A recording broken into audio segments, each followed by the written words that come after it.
When you look upon this helmet, this singular, iconic silhouette of burnished metal, what exactly pops into your mind? Is it conquest? The thunderous rhythm of 1,000 sandals striking the earth in a synchronized heartbeat of war? Or is it dominance, the chilling realization that to a Spartan there was no such thing as an equal, only those who had yet to be subdued? The image of the Spartan helmet is a portal to the past, a symbol of the 300 fearsome warriors who transformed a narrow pass at Thermopylae into a monument of unyielding defiance. These were men forged in the agoge, a crucible of discipline, where good enough was a death sentence and where every breath was dedicated to the perfection of the phalanx. To them, the battlefield was not a place of chaos, but a stage for a singular golden machine of war to operate with terrifying precision. The Spartans were more than just soldiers.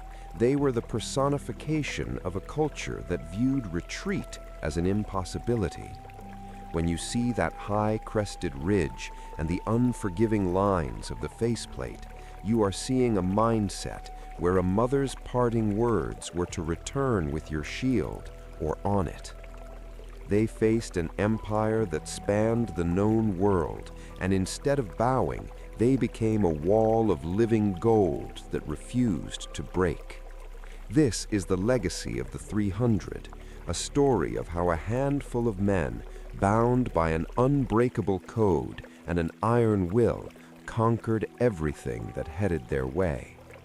It is a reminder that true power isn't just found in the sharpness of a spear, but in the absolute, shimmering clarity of one's purpose. Tonight, we step back into that world of bronze and bravery, but from the safety of the present. Welcome to our journey into the heart of Lacedaemon. As the firelight flickers and the world outside grows still, let yourself be carried away by the echoes of ancient history.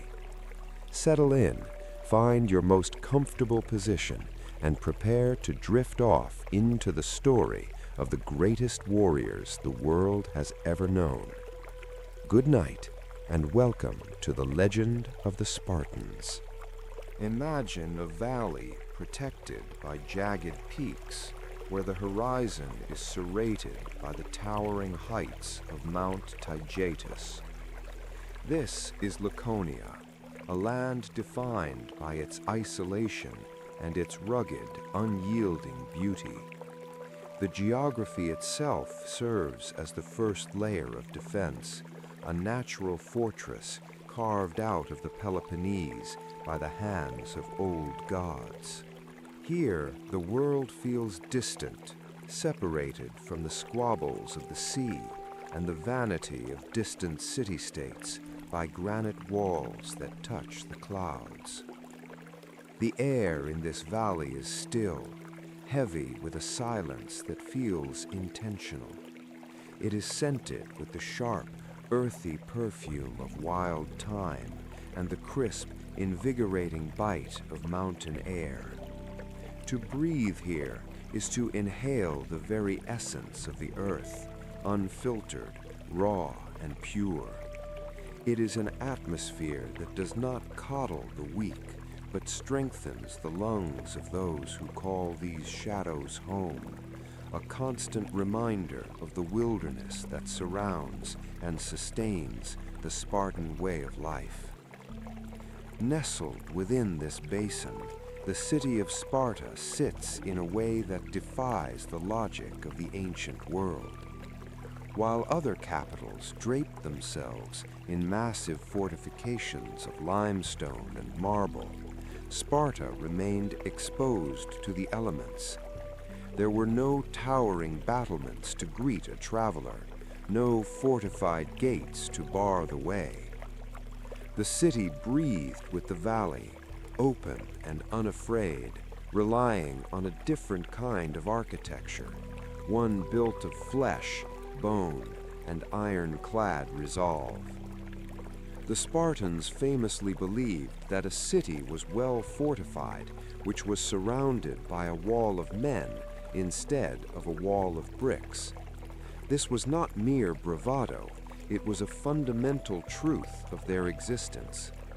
Every street and every modest dwelling existed under the invisible shelter of a standing army that never truly slept.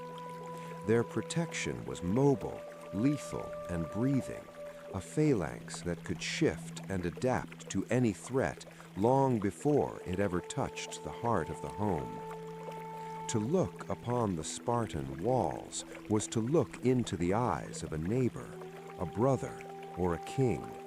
These men were forged in the same mountain air, tempered by the same cold rivers that sliced through the valley floor.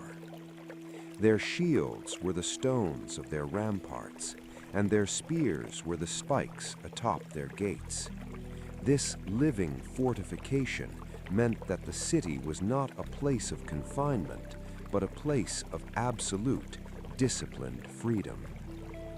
As the sun dips behind the Taygetus range, casting long golden shadows across the Eurotas River, the wall of men stands watch in the deepening twilight. The sound of their practice is the only percussion in the valley, the rhythmic strike of wood on wood, the heavy thud of a shield being braced. These sounds are the heartbeat of Laconia, a reassurance to the families within that their safety is bought with the highest currency of the ancient world: tireless vigilance. This valley was a crucible where the environment and the people merged into a single entity. The jagged peaks did not just protect the Spartans, they reflected them. Just as the mountains were indifferent to the storms that lashed their peaks, the Spartan line was indifferent to the tides of enemies that sought to breach their valley. To enter Laconia was to enter a space where the landscape itself had been mastered and mirrored by the humans inhabiting it. In the soft glow of the evening, the wild thyme smells sweeter, a gentle contrast to the harshness of the martial life. It is in these moments of transition between the labor of the day and the rest of the night that the true nature of the valley reveals itself. It is a place of profound, grounded peace, but a peace that is earned every single hour by those who stand at the perimeter, their bronze armor catching the final rays of the dying sun. A Spartan's life did not belong to the cradle or the comfort of a mother's arms. It began with a cold, quiet inspection atop the rugged slopes of Mount Taygetus.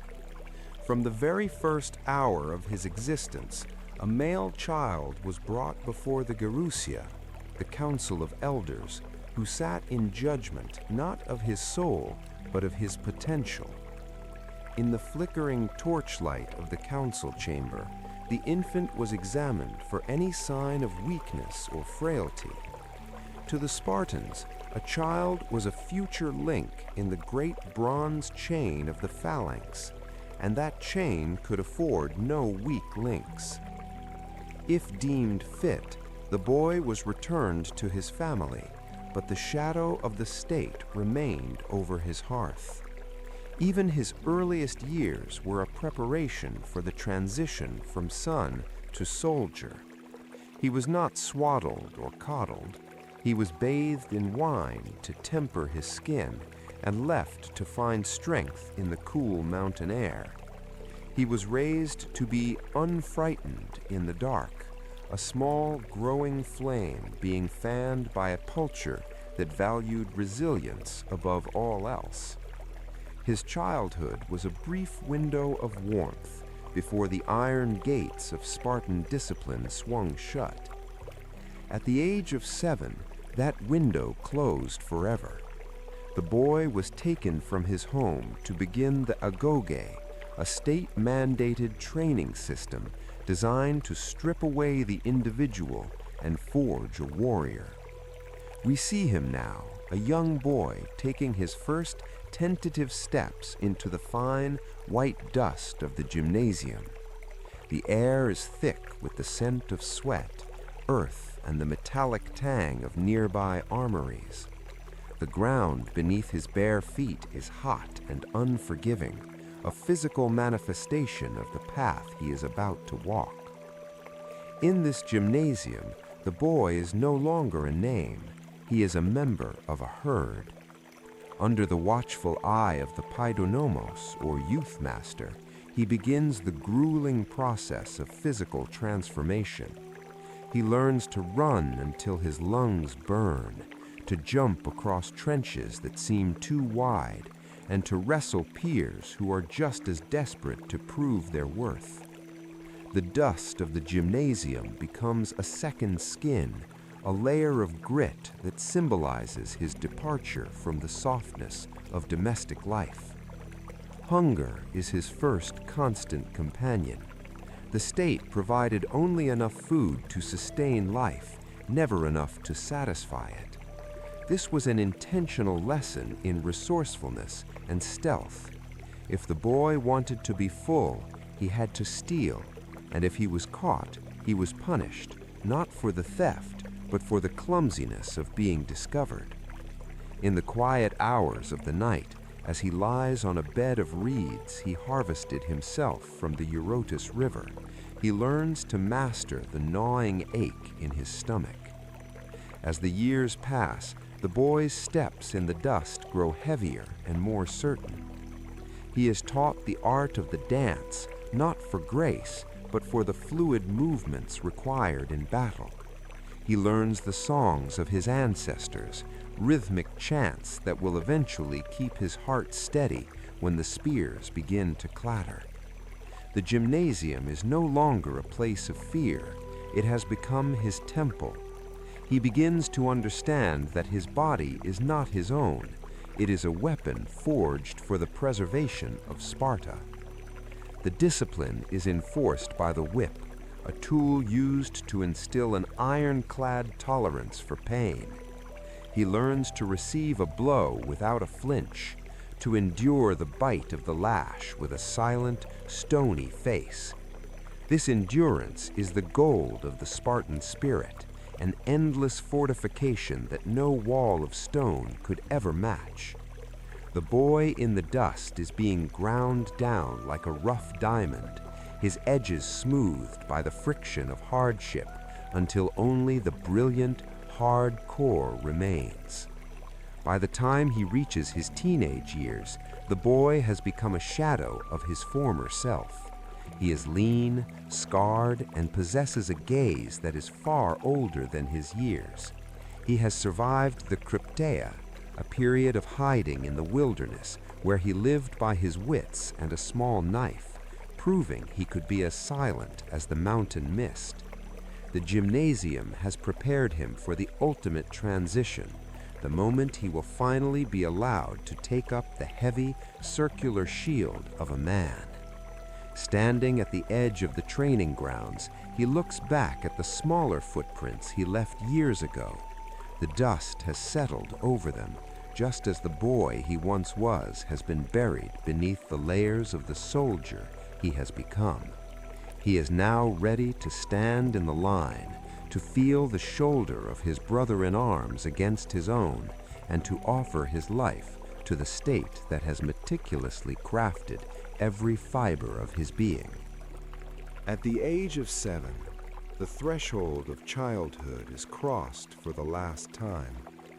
The warmth of a mother's hearth and the gentle protections of home do not simply dim, they vanish, replaced by the stark clinical reality of the agoge. This was the state-sponsored forge of Sparta, a system designed to strip away the soft dependencies of youth and replace them with the ironclad self-reliance of a warrior. The boy is no longer a son. He is a ward of the city, a raw piece of bronze beginning its long journey into the fire. The first lesson of the agoge was written in the soles of the feet. Shoes were considered a luxury that softened the spirit, so the boys went barefoot across the jagged limestone and scorching sands of Laconia. By forcing the feet to toughen against the earth, the Spartans believed they were grounding the soul, teaching the boy to feel the terrain as an extension of his own body. Every step was a deliberate act of hardening, turning skin into leather and pain into a familiar, quiet companion. Clothing, too, was stripped back to the absolute minimum. Regardless of the season, whether the summer sun beat down with a relentless glare or the winter winds howled off the snow-capped peaks of Mount Taygetus, the boy was allowed only a single thin tunic for the entire year. This was not a matter of poverty, but a strategic exercise in thermal regulation. If a man could remain indifferent to the biting cold or the suffocating heat, he became a master of his environment, a soldier who could fight in any theater without complaint. When night fell, there were no blankets or soft pallets to welcome a tired body. Sleep was another discipline to be mastered. The boys were sent to the banks of the Eurotas River to harvest sharp river reeds by hand. These reeds, snapped off at the base without the help of tools, were woven into crude, cold mats that served as their only beds. It was a visceral connection to the land. The boy slept on the very vegetation that grew from Spartan soil, his rest as rugged as the river that carved the valley. In winter, the challenge grew even more grueling. To add a meager layer of warmth to their reed beds, the boys were permitted to mix in lycophon, a type of thistle thought to have heat-retaining properties. There was a grim poetry to this. Even their comfort was prickly and demanded a toll of minor stings and scratches. It reinforced the idea that ease was something to be viewed with suspicion, and that true rest was a luxury of the mind, not the body. The structure of the agoge replaced the family unit with the agelai, or herds. In these groups, the boys lived, ate, and suffered together. The bonds formed here were deeper than blood. They were the foundation of the phalanx. By removing the distractions of a private home, the state ensured that the boy's primary loyalty was to his brothers in arms. They became a single organism, a collective of shared hardship that would eventually move as one on the battlefield. Hunger played a vital role in this early transformation. The rations provided were intentionally meager, forcing the boys to develop the cunning of a predator. To survive, they had to forage and steal from the surrounding farms, but the stakes were high. If caught, they were whipped, not for the act of stealing, but for the unforgivable sin of being clumsy enough to get caught. This taught them the silence and stealth that would later make the Spartan army a ghost-like presence in enemy territory. Under the watchful eye of the Iranies, the older youths who acted as mentors and taskmasters, the 7-year-old boy learned that his voice was a secondary tool. He was taught to speak only when necessary, practicing the famed laconic brevity. This silence allowed him to focus inward, to listen to the rhythm of his own breathing and the movement of the wind through the valley. It created a temperament of stoic observation, a calm before the storm of combat. In the ancient world, where oratory was often a sprawling art form of flowery metaphors and endless debate, Sparta stood as a silent monolith. For the Spartans, speech was not a tool for decoration or deception. It was a weapon, sharpened to a lethal point. They practiced what we now call laconic brevity, a style of communication named after their home, Laconia. To a Spartan, A man who spoke too much was a man who thought too little. They believed that words, much like soldiers in a phalanx, should be deployed only when necessary and with maximum impact. This discipline of the tongue began in the agoge, where youths were trained to answer questions with a surgical precision that bordered on the brusque. If a teacher asked a question, the boy was expected to provide a reply that was both witty and devastatingly short. This was not merely about saving time, it was about mental clarity. By forcing the mind to condense complex thoughts into a single piercing sentence, they forged a cognitive discipline that allowed them to remain calm and focused in the chaos of battle. Why use 10 words when one will do? This philosophy was famously demonstrated when Philip II of Macedon sent a threatening message to the city, warning that if he brought his army into their lands, he would raze their crops and enslave their people. The Spartan reply consisted of a single word, if. This economy of language reflected their economy of action. They didn't need to bluster or threaten. Their reputation spoke for them, and their silence was often more terrifying to their enemies than 1,000 shouts of war. In the communal dining halls, known as syssitia, speech was used to reinforce the bonds of the brotherhood. There was no room for gossip or vanity at the Spartan table. Instead, the air was filled with laconisms, short, punchy jests and observations that served to educate the younger men in the values of the state. To speak in Sparta was to contribute to the collective strength. If your words did not serve the city or the truth, they were better left unsaid. To truly understand the Spartans, one must learn to listen to the silence of the night. In the stillness of the Eurotas Valley, the absence of noise was not a void, but a presence. It was a tactical silence. A Spartan scout could move through the brush without a sound, and a Spartan army could march in a ghostly hush that unnerved their opponents. They understood that silence is the ultimate garment of authority. He who does not speak reveals nothing of his fears, his plans, or his weaknesses. This mastery of silence extended into their spiritual lives. They did not beg their gods with long, winding prayers or elaborate bargains. Their offerings were as brief and direct as their speech. They asked for the strength to endure and the courage to remain standing. They believed that the gods, much like their kings, preferred the sincerity of a quiet heart over the vanity of a loud tongue. In the hush of their temples, the only sound was the rustle of the wind and the steady breath of the devoted.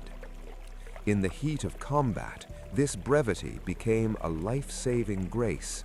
While other armies might be confused by a tangle of shouted orders and frantic cries, the Spartans moved to the rhythmic, wordless melody of the flute. Their commands were short, standardized, and unmistakable. In the press of shields, where the air was thick with the scent of bronze and blood, a single word could shift an entire line. Their speech was a scalpel, used to cut through the fog of war with absolute certainty. The aspis, the legendary circular shield of the Spartan hoplite, was more than a mere tool of defense. It was the heavy, bronze-clad heartbeat of the Spartan state. Measuring nearly 3 feet in diameter and weighing upwards of 15 pounds, it was a formidable piece of engineering crafted from thick oak and encased in a shimmering layer of burnished bronze. Its deep, bowl-like curve was designed to fit snugly against the torso, extending from the chin down to the knees. To carry the aspis was to carry the weight of Sparta itself, a physical burden that reminded every warrior of his duty to the collective. Unlike the shields of other cultures, which were often designed for the agility of the individual swordsman, the aspis was intentionally cumbersome. It was not built for the flourishing movements of a duelist, but for the rigid, unbreakable architecture of the phalanx. Its most defining feature was the Argive grip, a revolutionary dual-handle system consisting of a central sleeve for the forearm and a lever cord at the rim for the hand. This design allowed the soldier to support the shield's immense weight with his entire arm, turning the left side of his body into an impenetrable wall of wood and metal. The true genius and the true terror of the aspis lay in its placement. In the density of the phalanx, a Spartan's shield did not primarily protect himself. Because it was held on the left arm, it naturally extended past the soldier's body, covering the unshielded right side of the man standing immediately to his left. This created a symbiotic scale effect where every man in the line was responsible for the life of his brother. To lose your helmet or your breastplate was a personal misfortune, but to lose your shield was a crime against the city, for you had discarded the protection of the entire line. Your safety was quite literally in your brother's hands. This interdependence forged a psychological bond that was impossible to break. When the Persian arrows began to rain down like a dark curtain over the sun, the Spartans did not scatter for individual cover. Instead, they drew closer, locking the rims of their shields together until they became a single, seamless organism of bronze. In that moment, the individual ceased to exist. There was only the wall, a golden barrier that breathed and moved with a terrifying singular purpose. The aspis also served as a weapon of immense kinetic power. In the ophismos, or the shove phase of battle, the Spartans would plant their feet and drive the convex face of the shield into the enemy ranks. It was a literal wall of bronze moving forward, crushing the breath out of the opposing line and creating a pressurized chaos that few could withstand. The shield was the prow of a ship cutting through the waves of the enemy, steered by the collective strength of hundreds of rhythmic, pushing shoulders.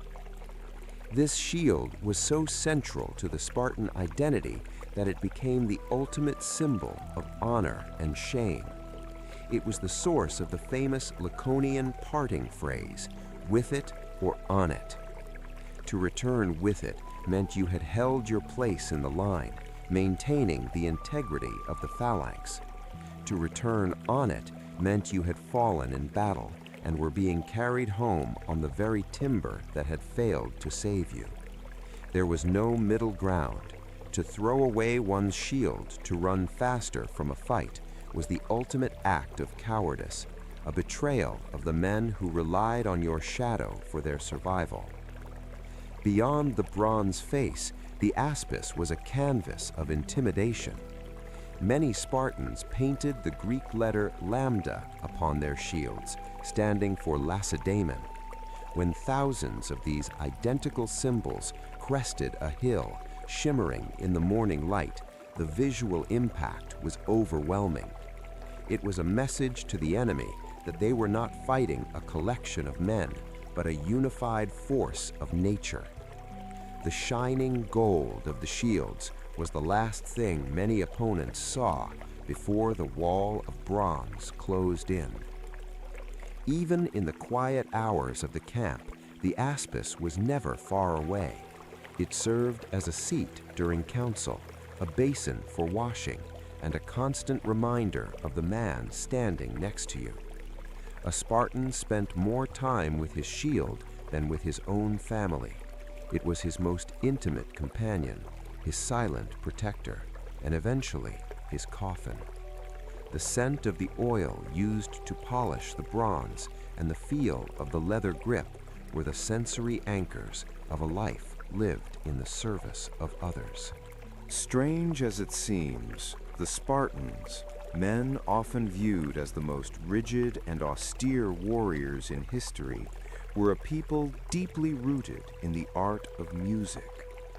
To the outside world, their lives were defined by iron and sweat, yet within the walls of their barracks and the rhythm of their marches, music was the invisible thread that held the state together. For a Spartan, music was not a frivolous distraction or a form of mere entertainment. It was a mathematical and spiritual tool used to temper the soul and harmonize the collective. The primary instrument of the Spartan army was the aulos, a double-reeded pipe that produced a steady, haunting melody. While other ancient armies relied on the thunderous, chaotic beat of drums to incite a rage in their soldiers, the Spartans rejected such emotional volatility. They understood that rage is a flickering flame that burns out quickly, often leading to a loss of discipline. Instead, they sought a state of sophrosony, a cool, balanced self-control, and the flute was the key to unlocking this mental fortress. As the two armies closed the distance on the battlefield, the Spartan line would move in a ghostly, deliberate hush, punctuated only by the shrill, melodic trill of the pipes. This music served a vital tactical purpose. It allowed the soldiers to keep their steps perfectly synchronized. In the phalanx, where the overlap of shields was a matter of life and death, a single man out of step could create a fatal gap. The flute players, or aulites, marched in the center of the ranks, providing a rhythmic metronome that ensured the wall of bronze moved as a single, unstoppable tide. The haunting notes of the pipes also acted as a psychological anchor. Imagine the terror of an opposing soldier watching a silent wall of men advance toward him, not with screams, but to the tune of a soft, melodic hymn. It signaled a level of discipline that was almost inhuman. The music kept the Spartan heart steady and the breath deep, preventing the fight or flight response from shattering their formation. It transformed a group of 300 individuals into a singular, breathing machine of war. Beyond the battlefield, music was the cornerstone of the agoge. Spartan youths were taught to sing the poems of Tyrtaeus, whose verses celebrated courage and the beauty of a noble death. These songs were not merely sung, they were internalized until the lyrics became the internal monologue of every warrior. By weaving the values of the state into melody and meter, Sparta ensured that their ideology was literally set to music, making it impossible to forget and effortless to recall during the stress of combat.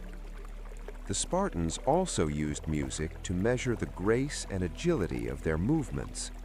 Their famous Pyrrhic dances were high-speed mock battles set to rhythm, where youths practiced the ducks, parries, and strikes of combat in perfect time with a flute.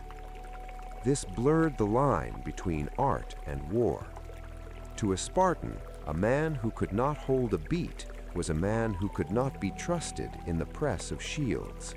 Musicality was a metric of martial readiness, a testament to a warrior's coordination and focus.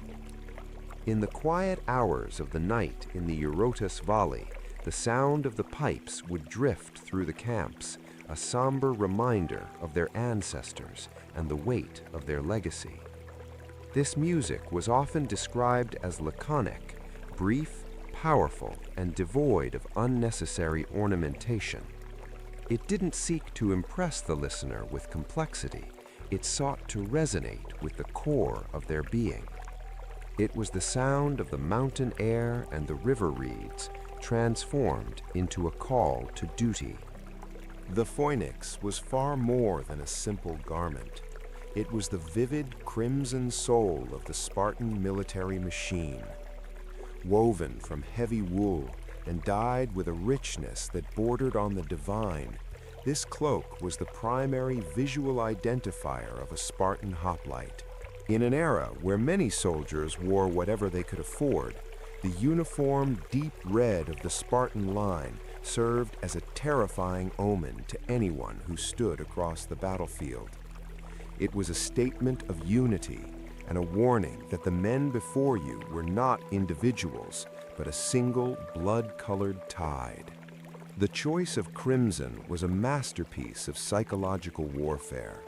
The dye was extracted from the Hermes insect, producing a color so saturated and deep that it mirrored the final burning moments of a sunset over the Peloponnesian peaks. This specific hue was chosen for a grimly practical reason. It masked the reality of the battlefield. In the heat of combat, the phoenix ensured that no enemy would ever see a Spartan bleed. By hiding the wounds of the hoplite, the cloak preserved the illusion of Spartan invincibility, making them appear as tireless, immortal statues of war. To a Spartan, bleeding was a private matter between a man and his brothers. If a spear found its way through a gap in the armor, the heavy red wool would soak up the lifeblood, concealing the injury from the opponent's view. This denied the enemy the psychological trophy of seeing their strike take effect. It allowed the Spartan to maintain a stoic, unshakable visage, continuing to push forward even as his life ebbed away. The cloak was a shroud of dignity, ensuring that even in his final moments, a warrior's weakness was never a tool for his foe. The phoenix was also designed for the harsh, shifting climates of the Greek mountains. It was thick and durable, providing warmth during the freezing watches on the Eurotas River and acting as a makeshift blanket during the long marches north. The wool was often treated with oils to make it somewhat water-resistant, allowing the soldiers to endure the sudden, violent storms that swept off the Mediterranean. It was a soldier's home on his back, his only consistent comfort in a life defined by the absence of it. There was a strict protocol for how the cloak was worn. It was typically draped over the left shoulder, allowing the right arm, the spear arm, to remain free and unobstructed. In the phalanx, the sight of hundreds of these cloaks billowing in the wind created a rhythmic, pulsing effect. It looked like a sea of fire moving across the earth.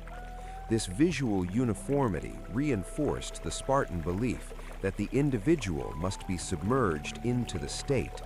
When dressed in the phoenix, one man looked exactly like the next, a terrifying wall of anonymous crimson resolve. The cloak also served as the final honor for a fallen warrior. When a Spartan fell in battle, his brothers would use his own phoenix to wrap his body or to carry him home. It was the red shroud that accompanied him to the grave. This tradition tied the beginning of his service to the end. The same color he wore to strike fear into his enemies was the color that offered him his final, silent respect. It was the ultimate symbol of a life lived and lost in the service of Lacedaemon. Even the act of putting on the cloak was a ritual of transition. As the soldier fastened the brooch, often a simple, functional pin, he was shedding his personal identity and donning the mantle of the state. The weight of the wool on his shoulders was a physical reminder of his duty. He was no longer a man with private fears or desires. He was a fragment of the Spartan wall. The crimson color served as a constant visual tether to his purpose, vibrant enough to be seen through the dust and haze of any conflict. In the quiet hours before dawn, the phoenix took on a different character.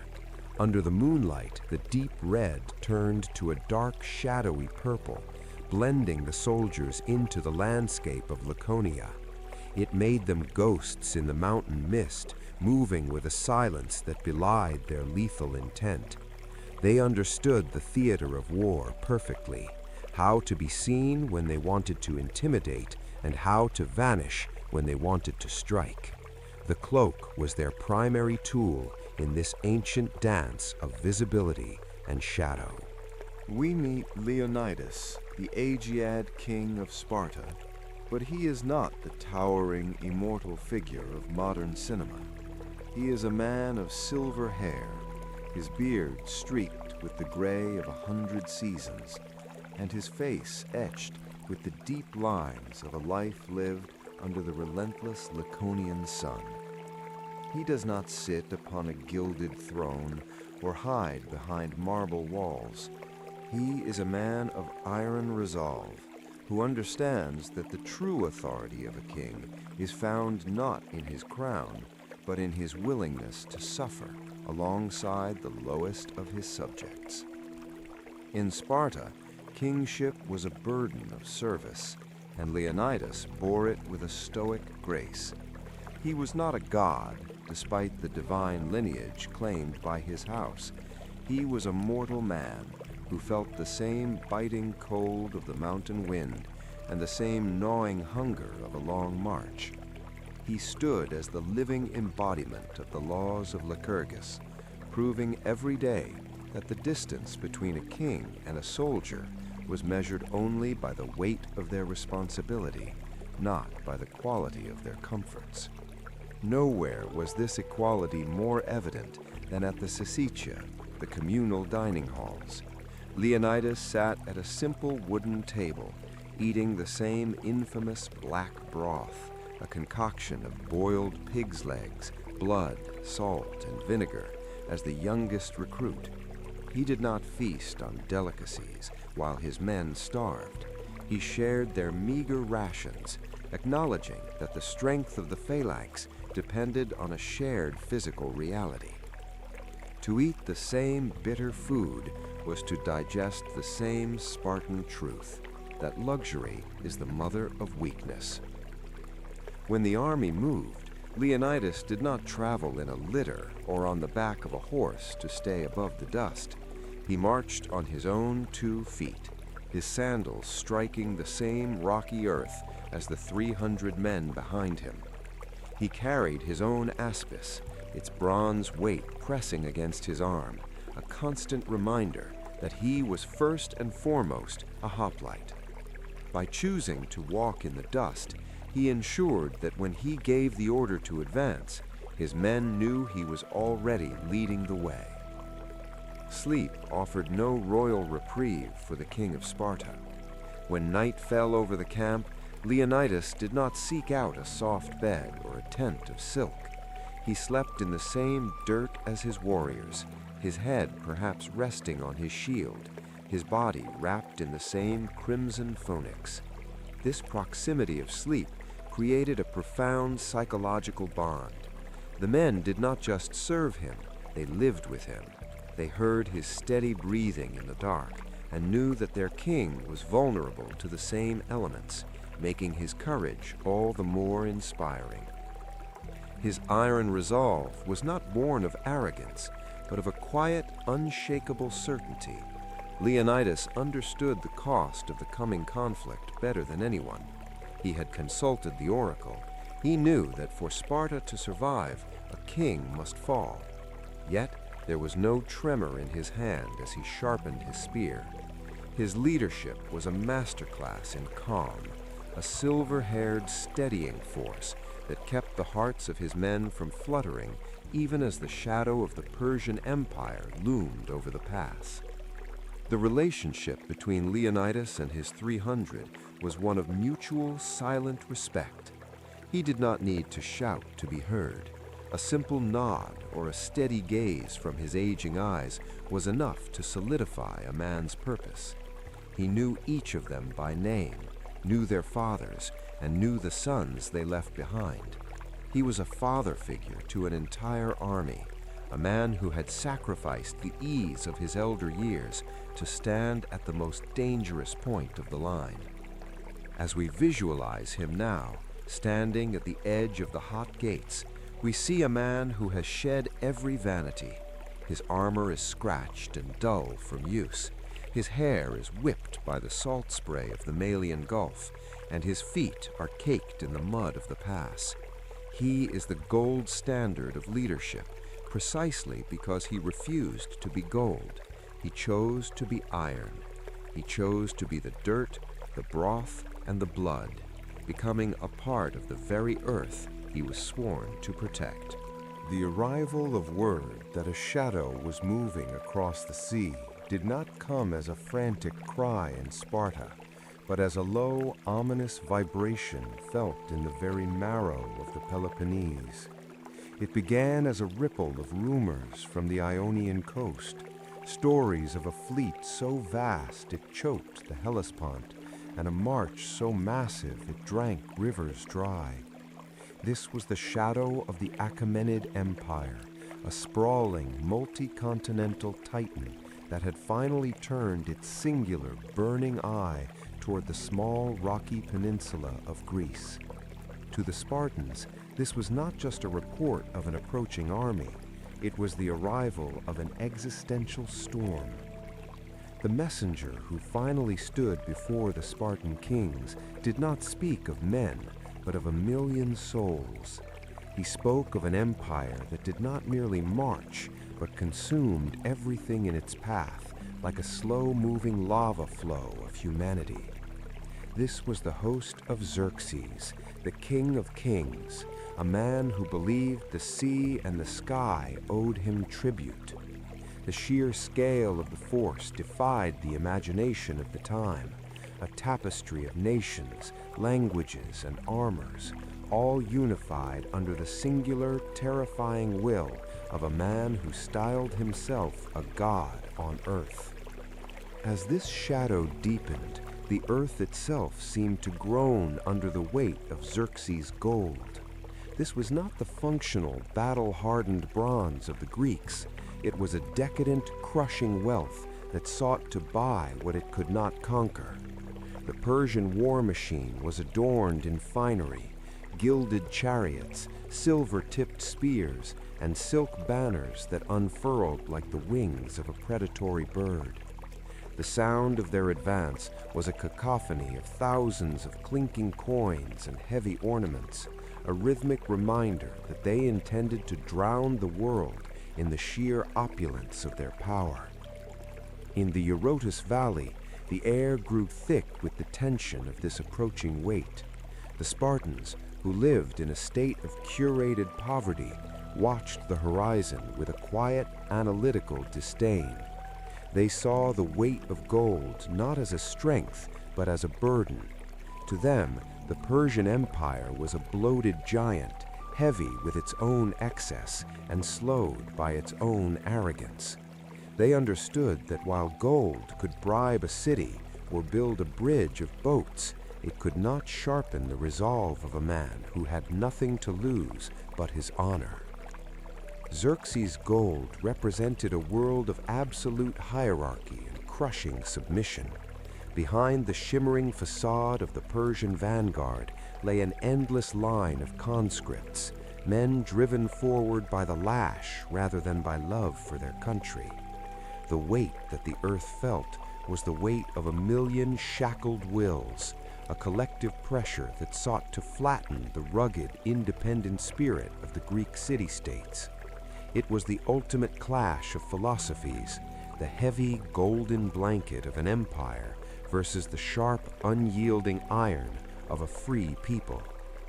The shadow moved across the Aegean like a solar eclipse, casting a chill over the sun-drenched islands. Trade stopped, the sea grew quiet, and the small fishing villages along the coast watched in terror as the horizon filled with thousands of sails. The Spartans, however, did not flinch at the darkness. They adjusted their straps, sharpened their spears, and looked into the heart of the shadow. They knew that the brighter the gold and the heavier the weight, the more satisfying the eventual crash would be when it finally met the Spartan wall. Every report that reached Leonidas spoke of the earth trembling. They said that when the Persians camped, their fires looked like a fallen galaxy stretched across the plains. They said that Xerxes sat upon a throne of gold, even in the wilderness, refusing to let his feet touch the common dirt. This distance from the earth was his fatal flaw. While Xerxes hovered above the ground in a cloud of incense and gold, the Spartans were rooted deep into the soil of their ancestors, drawing strength from the very rocks the Persians sought to trample. As the million souls funneled toward the narrow pass of Thermopylae, the golden weight began to work against itself. The sprawling numbers became a liability in the constricted geography of the hot gates. The gold began to tarnish in the salt spray, and the silken tunics offered no protection against the bite of Greek bronze. The groan of the earth grew louder, not from the weight of the march, but from the realization that the empire had finally reached a place where its wealth held no value. Here, the Pythia, the high priestess and mouthpiece of the divine, sits upon her gilded tripod, suspended over a chasm that breathes the secrets of the earth. To enter this space is to leave the logic of the sunlit world behind and submit to the chaotic, swirling language of the gods. It was into this heavy, narcotic air that the Spartan messengers sought a glimpse of their fate as the Persian shadow deepened over the horizon. The Pythia does not speak in the clear, sharp sentences of a Spartan general. She speaks in smoke and riddles, her voice a haunting melody that mirrors the flickering torchlight. Her prophecy for Sparta was a chilling binary, a choice that left no room for compromise. She declared that either the great city of Lacedaemon must be razed to the ground by the sons of Perseus, or a king from the line of Heracles must perish to save the land.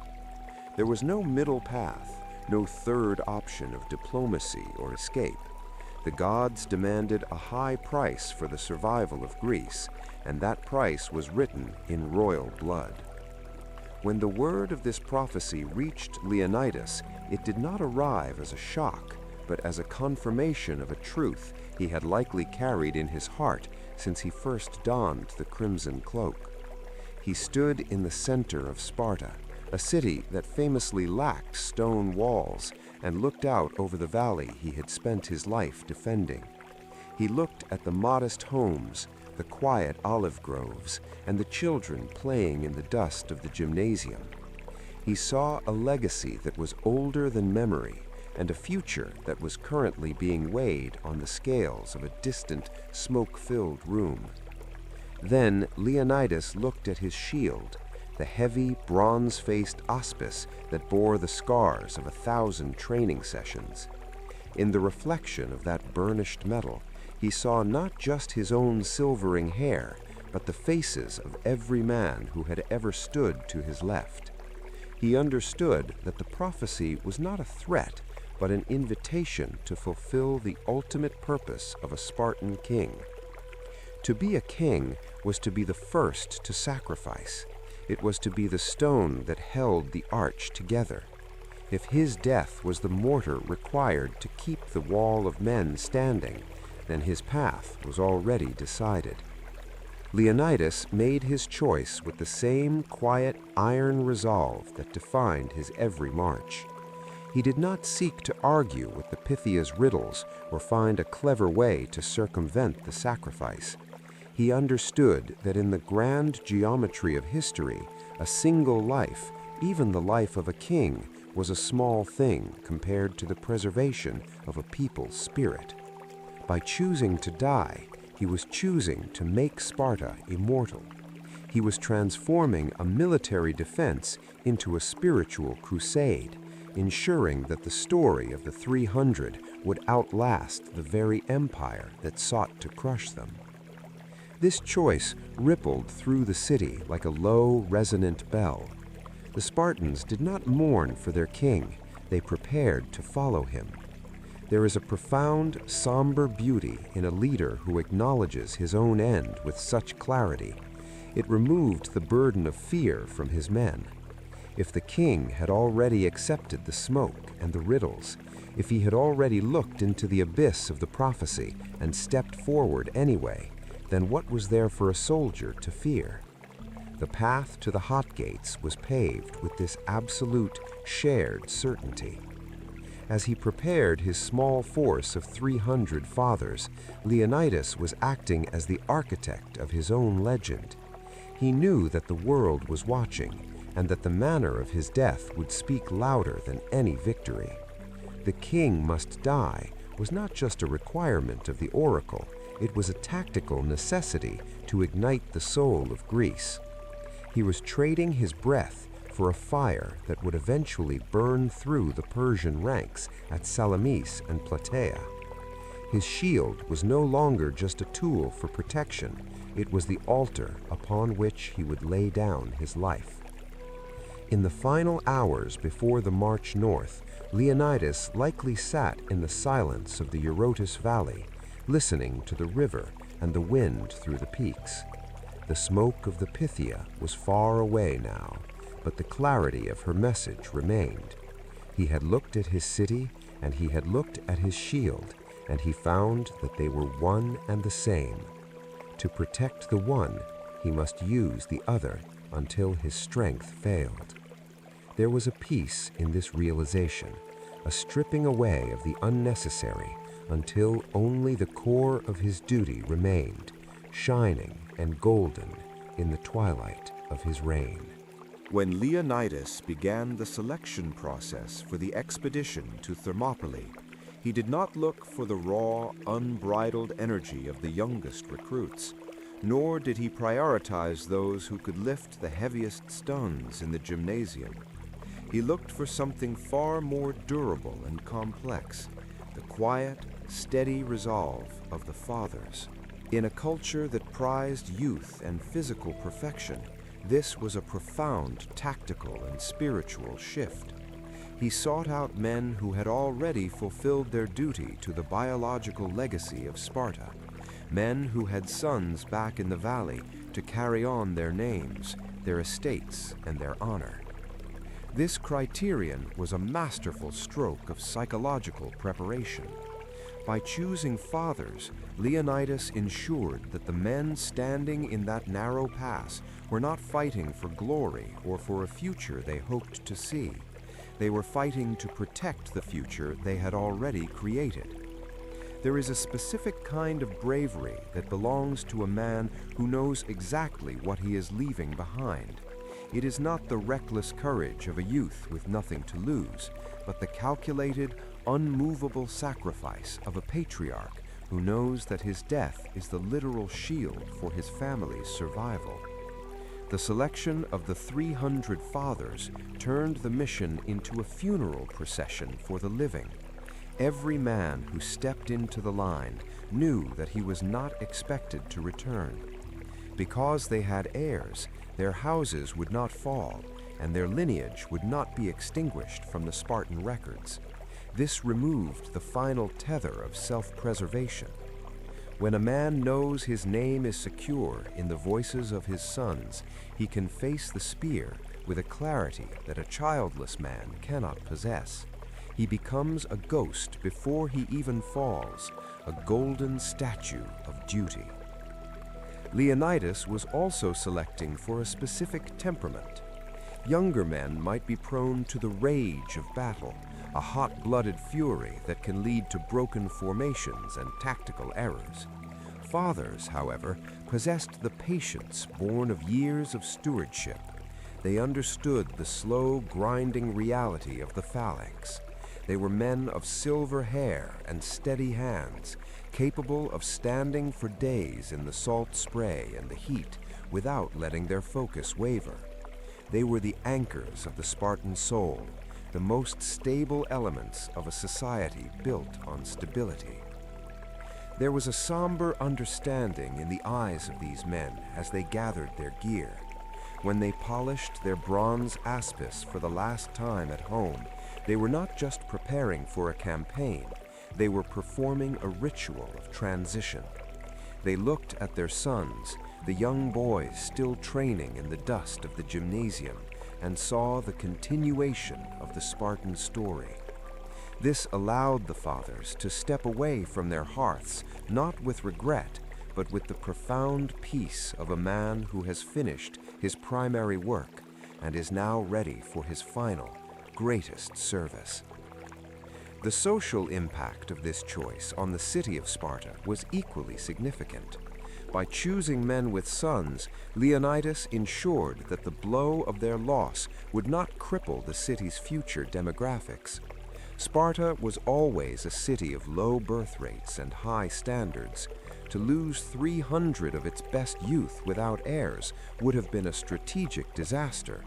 But by taking the fathers, Leonidas preserved the next generation of the phalanx while simultaneously providing them with the ultimate example of what it meant to be a Spartan. This selection process also created a unique bond among the 300. They were a brotherhood of peers, men who shared the same anxieties, the same memories of fatherhood, and the same deep-seated love for the soil of Laconia. When they stood shoulder to shoulder at the hot gates, they were not just a military unit, they were a collective of guardians. They looked to the man on their left and saw not just a soldier, but a fellow father, and that shared identity made the wall of bronze unbreakable. As we visualize these men marching north, we see the true weight of their sacrifice. They were not seeking the immortality of fame, they were seeking the immortality of the state. They were the gold of Sparta, the seasoned, refined, and tempered core of the nation. Their march was quiet, their conversations likely focused on the mundane details of their farms or the progress of their children's training. It was the most human of armies, driven by the most selfless of motives. The march north from the Eurotas Valley was a sight of surreal, disciplined beauty. 300 sets of bronze armor, polished to a mirror-like finish, caught the unfiltered Mediterranean sun, casting long, rhythmic flashes of light against the green and silver backdrop of the Peloponnese. This was not the chaotic, dusty trek of a typical ancient levy. It was a measured, musical procession. Each hoplite moved with a gait perfected by decades of the agoge, their heavy aspis shields swinging in a synchronized arc that made the entire column appear as a single, undulating golden serpent. The route took them past ancient olive groves, where the trees stood like gnarled sentinels of history. The silver-green leaves flickered in the breeze, providing a soft, shifting contrast to the rigid, unyielding lines of the Spartan bronze. To the farmers tending the trees, the sight of the 300 was both a source of immense pride and a somber omen. They watched from the shade, leaning on their tools in silence, acknowledging the ribbon of red that was moving toward the horizon.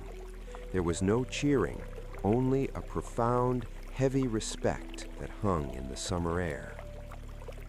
As they passed through quiet villages, the life of rural Greece seemed to pause in their presence. Children stopped their games to stare at the towering crests of the helmets, and women stood in the doorways of whitewashed homes, clutching their shawls. The Spartans did not stop to feast or to tell stories. They moved with a singular, quiet momentum. The only sounds were the rhythmic thud of sandals on the sun-baked earth and the occasional metallic chime of a spear butt striking a shield. It was a march of ghosts who were still breathing, a funeral march for an empire that hadn't yet realized it was in danger. This small ribbon of red was a masterpiece of visual intimidation and focus. The crimson phoenix cloaks billowed slightly behind the men, a vibrant streak of blood-colored wool that seemed to burn against the dusty browns and yellows of the trail. From a distance, they looked like a literal vein of fire cutting through the landscape. This color was a constant reminder of their intent. They were going to a place where the sun sets, to the hot gates, and they were carrying the heat of Sparta with them. The summer sun was relentless, beating down on the bronze plates until the metal was hot to the touch. Yet the Spartans showed no sign of discomfort. Their training had prepared them for this very evaporation of the self. The sweat that ran beneath their breastplates was just another element of their environment, as natural as the dust on their greaves. They marched with their heads held high, their eyes fixed on the distant peaks of the Malian Gulf, their minds already dwelling in the narrow pass of Thermopylae. There is a specific peace found in a long march toward a certain fate. For these 300 fathers, every mile covered was a mile further from their hearths, but a mile closer to their purpose. As they left the familiar territory of Laconia and moved into the heart of Greece, the landscape began to grow more rugged and vertical. The soft valleys gave way to jagged limestone cliffs, mirroring the internal hardening of the men themselves. The ribbon of red grew tighter, more concentrated, as the geography began to funnel them toward the coast. The quiet of the march allowed the men to reflect on the land they were sworn to protect. They saw the vineyards, the mountain springs, and the small shrines to the gods of the wild. These were the tangible things that the Persian gold sought to buy or break. Every village they passed was another reason to hold the line. Every olive tree was a witness to their vow. The march was not just a movement of troops, it was a pilgrimage of the soul, a final tour of the beauty that their sacrifice would preserve. By the time they reached the outskirts of the pass, the 300 had become a legend in motion. Word had traveled ahead of them, and other Greeks, the Thespians and the Thebans, began to join the line, drawn in by the gravitational pull of the Spartan resolve. But the 300 remained distinct. Their bronze was brighter, their cloaks deeper, and their silence more profound. Thermopylae, the hot gates, is a place where the geography of Greece seems to conspire with the architecture of war. It is a narrow, jagged ribbon of earth, compressed between the precipitous, impassable cliffs of Mount Kallidromos and the churning, salt-gray waters of the Malian Gulf. Here, the vastness of the world is forced into a bottleneck. In ancient times, the sea reached further inland, leaving a coastal passage so constricted that at its narrowest point, it was barely wide enough for a single wagon to pass. It is a landscape of extremes, where the verticality of the mountains meets the horizontal infinity of the sea in a violent, beautiful kiss of stone and spray. This geography was the great equalizer of the ancient world. In the open plains of the East, the Persian Empire could deploy its millions, its sprawling cavalry, and its endless clouds of archers to overwhelm any foe through sheer mass. But at Thermopylae, the terrain stripped the King of Kings of his greatest advantage. The narrowness of the path meant that only a few hundred men could engage at a single time. Here, the mathematics of empire crumbled against the physics of the pass. It mattered not if Xerxes had 1,000,000 souls behind him. He could only bring a handful of them to the front line at once, where the Spartans stood waiting. In this narrow corridor, numbers mean absolutely nothing. The overwhelming weight of Persian gold and the staggering scale of their conscripted hordes were rendered useless by the granite walls and the salty abyss. Thermopylae was a tactical vacuum where the quantity of lives was traded for the quality of the spirit. 1,000,000 men cannot push through a gap guarded by 300 who refuse to move. The pass was a literal manifestation of the Spartan philosophy, that the strength of a wall is not found in its length, but in the density and resolve of the stones that form it. The Spartans arrived at this location not as victims of circumstance, but as masters of the terrain. They immediately set to work, repairing the ancient Phocian wall, a low rampart of loose stones that had fallen into disrepair. By anchoring their line to this wall, they created a fortified choke point that forced the Persians to fight on Spartan terms. Every inch of the ground was analyzed, every slope considered. They turned the landscape into a weapon, using the very bones of Greece to break the teeth of the invading dragon. At the hot gates, spirit is everything. It is the only currency that retains its value when the spears begin to clatter and the sky turns black with arrows. The Spartans stood in the shadow of the cliffs, listening to the rhythmic roar of the surf, their minds as steady as the rocks beneath their feet.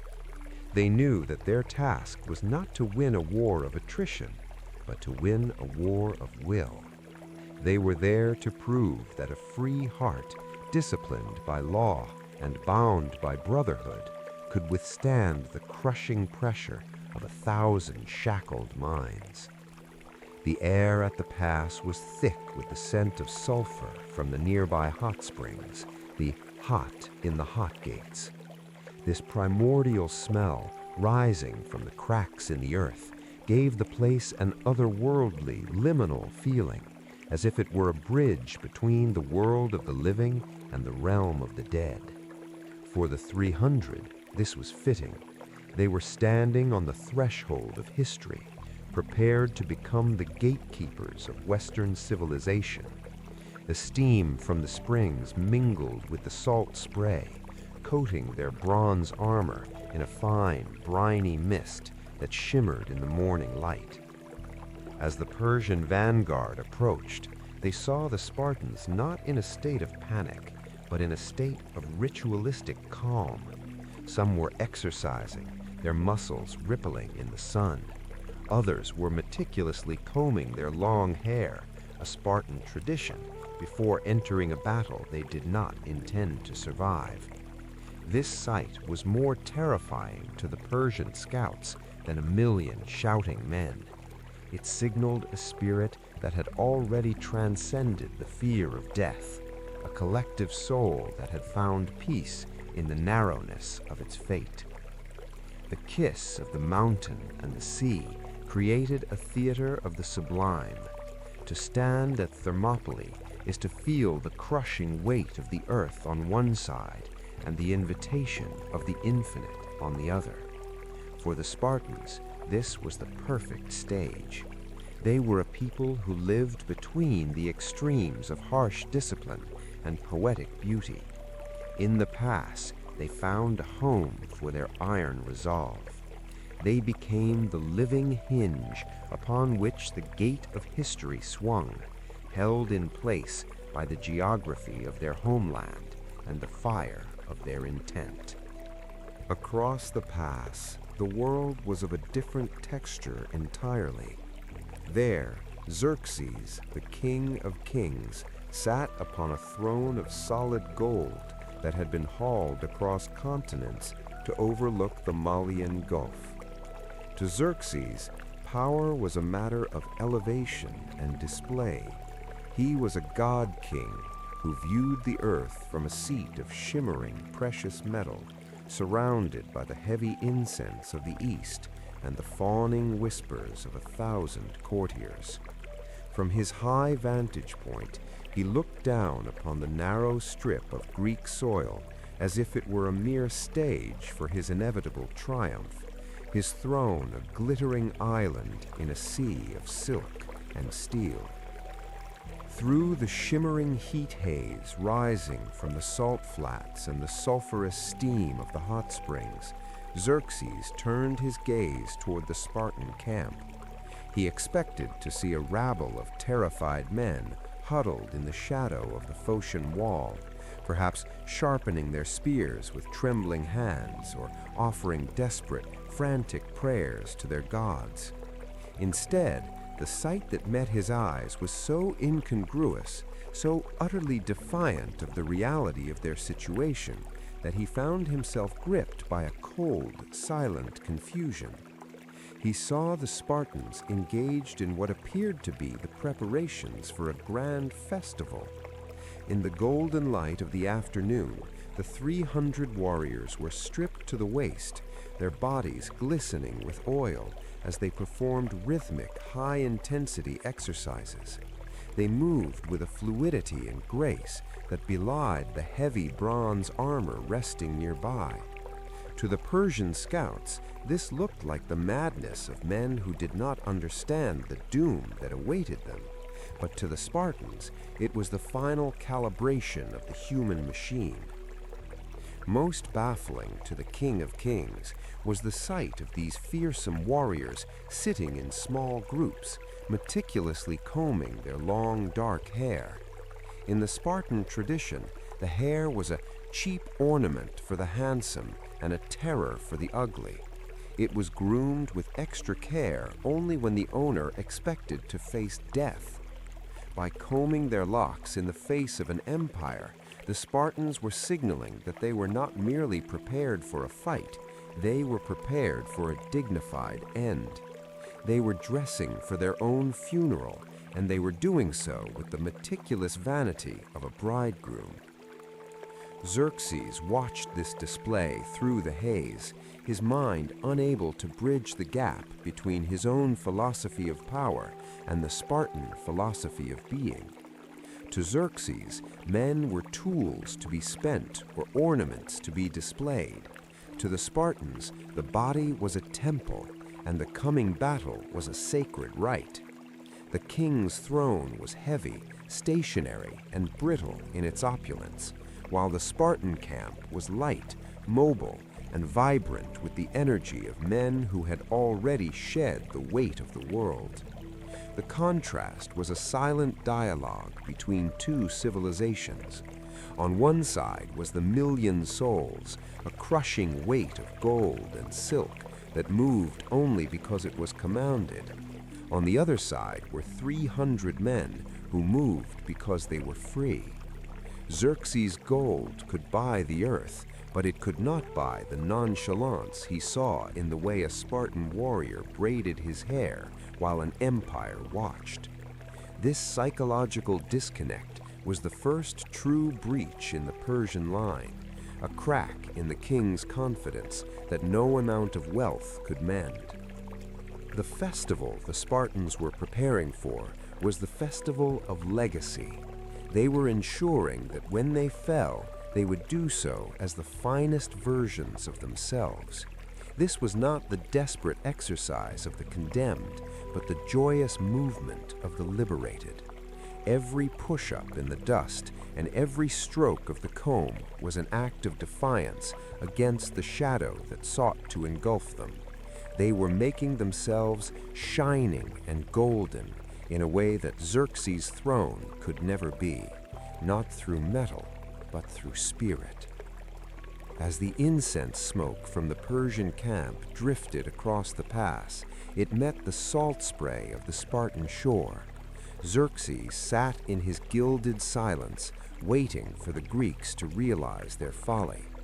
But the Spartans didn't look back at the throne. Their eyes were on the sea, the mountains, and each other. They were centered in the present moment, a state of being that rendered the king's distant golden judgment irrelevant. The haze between them was not just physical, it was the veil between those who live for an empire and those who die for an idea. The Persian messenger arrived not with the clatter of a warrior, but with the polished arrogance of a diplomat who believed the sheer weight of his master's empire was enough to crush any spirit. Standing before the Spartan line, silhouetted against the vast golden host of Xerxes, he delivered the ultimatum with the cold confidence of a man holding a winning hand. The demand was simple and absolute. Lay down your arms, surrender your bronze, and perhaps the King of Kings would show mercy. To the Persian mind, weapons were symbols of a rebellion that was already over. To the Spartan, they were the very bones of their existence. The silence that followed the demand was not one of hesitation, but of profound, weighted clarity. Leonidas did not look at his advisors, nor did he glance at the mountains for an escape. He stood at the center of his 300, his silver hair catching the salt spray of the Malian Gulf, his hand resting casually on the hilt of his Xiphos.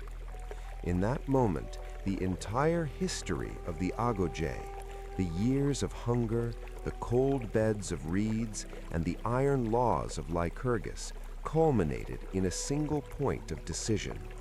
He was not just a king, he was the voice of a people who had forgotten how to bow. From his lips came two words that would break like a thunderclap over the pass and echo through the corridors of eternity. Molon Labe. Translated simply, they mean, "Come and take them." It was a reply stripped of all diplomatic ornament, a masterpiece of laconic brevity that transformed a demand for surrender into a lethal invitation. With those two words, Leonidas stripped the Persian Empire of its mystery and its terror, reducing the grand conflict of civilizations down to a visceral, physical challenge between men. Molon Labe was more than a refusal, it was a tactical declaration of the Spartan soul. By telling the Persians to come and take their weapons, Leonidas was reminding them that a Spartan's spear was not an object that could be handed over like a tithe. It was an extension of the arm, a piece of the phalanx, and a sacred trust. To take the weapon, the enemy would have to walk through the man, endure the bite of the bronze, and stand in the very shadow of the shield they sought to diminish. It was a promise that every inch of the pass would be bought with blood.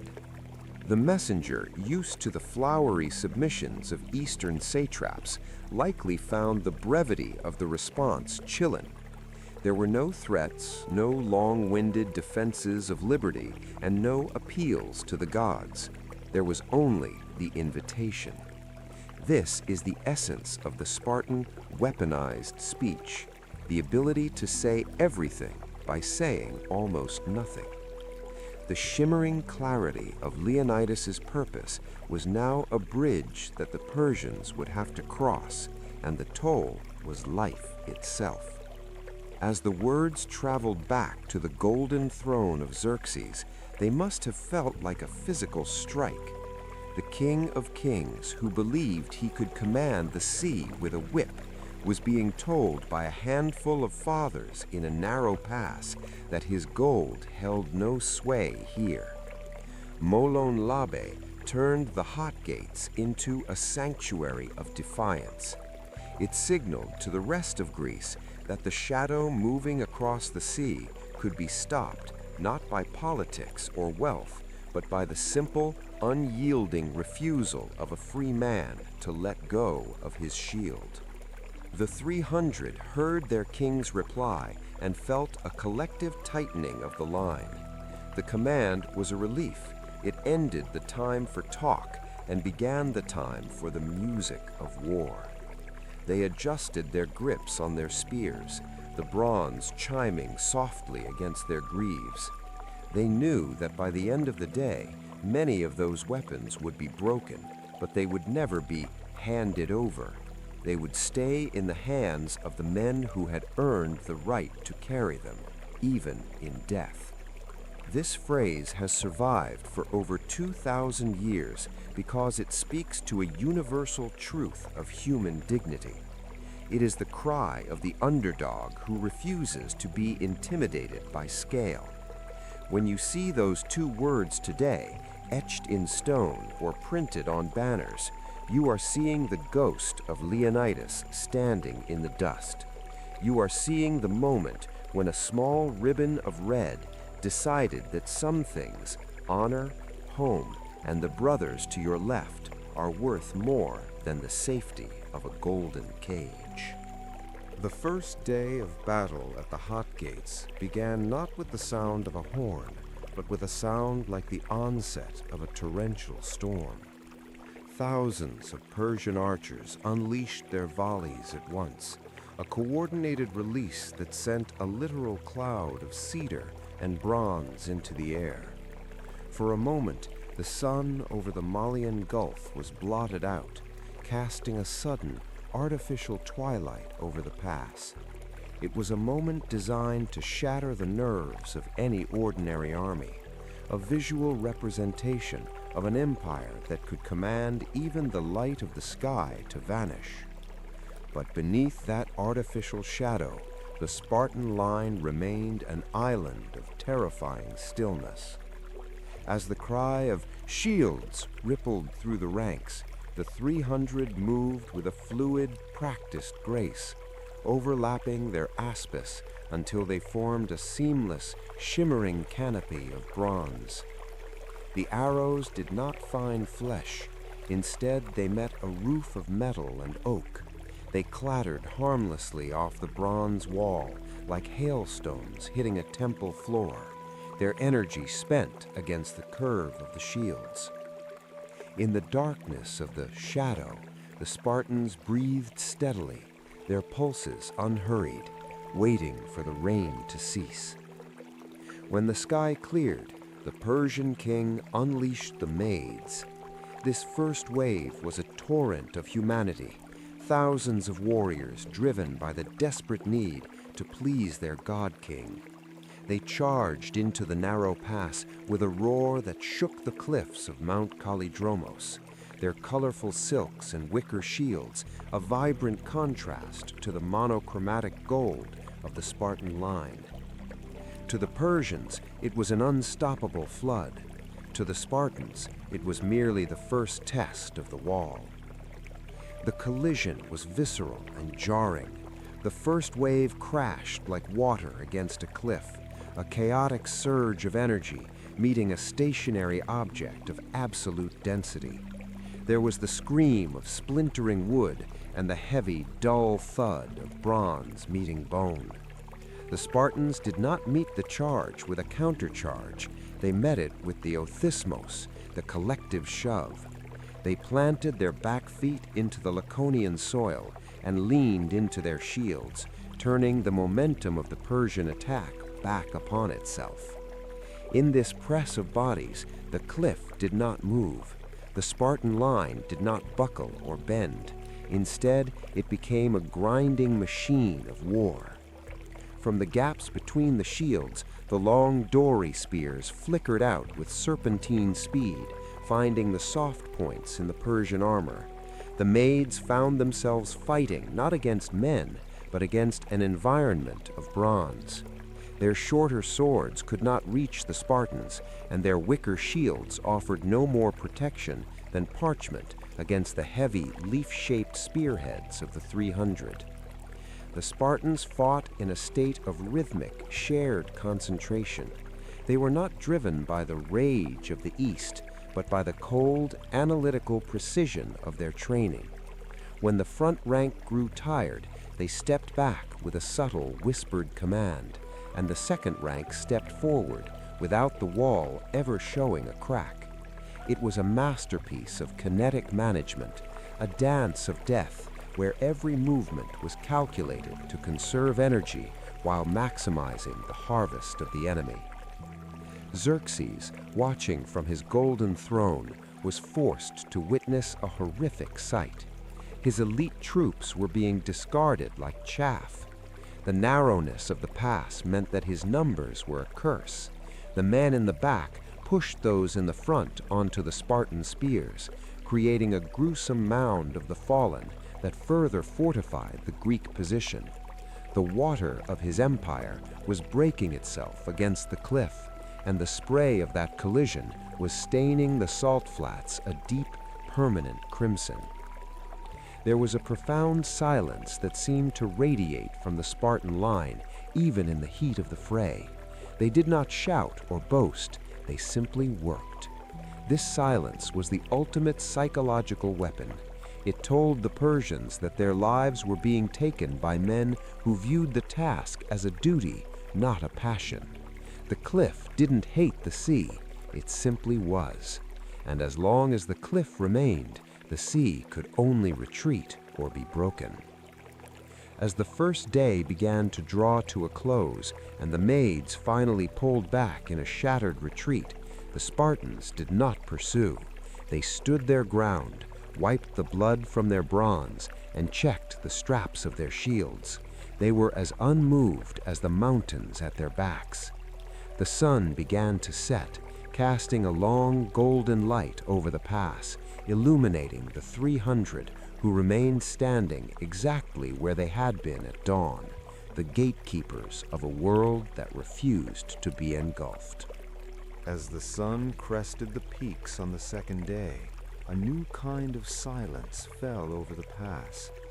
The Medes had been repelled, their broken ranks replaced by the 10,000, the elite personal guard of the great king. These were the Immortals, so named because their number was never allowed to fall. As soon as one man died, another took his place, maintaining the illusion of a single undying force. They stepped forward not with the frantic energy of the conscripts, but with a synchronized predatory grace. They were masked in soft cloth, their eyes peering through slits, appearing more like vengeful spirits than men of flesh and blood. The Immortals were a psychological masterpiece. Adorned in scales of gold and silver, carrying spears tipped with silver pomegranates, they moved with a confidence that suggested they were the final word in any conflict. To the rest of the world, they were the nightmare in the dark, the silent hand of Xerxes that never failed. But as they entered the narrow throat of Thermopylae, they found that the Spartans were not moved by theater. To a man who has been bathed in wine and raised in the dust of the agoge, a mask is just a target, and a legend is just a man who hasn't been tested yet. When the two elite forces finally collided, the sound was different than the previous day. It was not the chaotic crashing of waves, but the sharp, rhythmic ring of high-quality steel and bronze. The Immortals were fast, their movements fluid and lethal, but they quickly realized the devastating disadvantage of their equipment. Their wicker shields and shorter spears were designed for the vast open maneuvers of the East.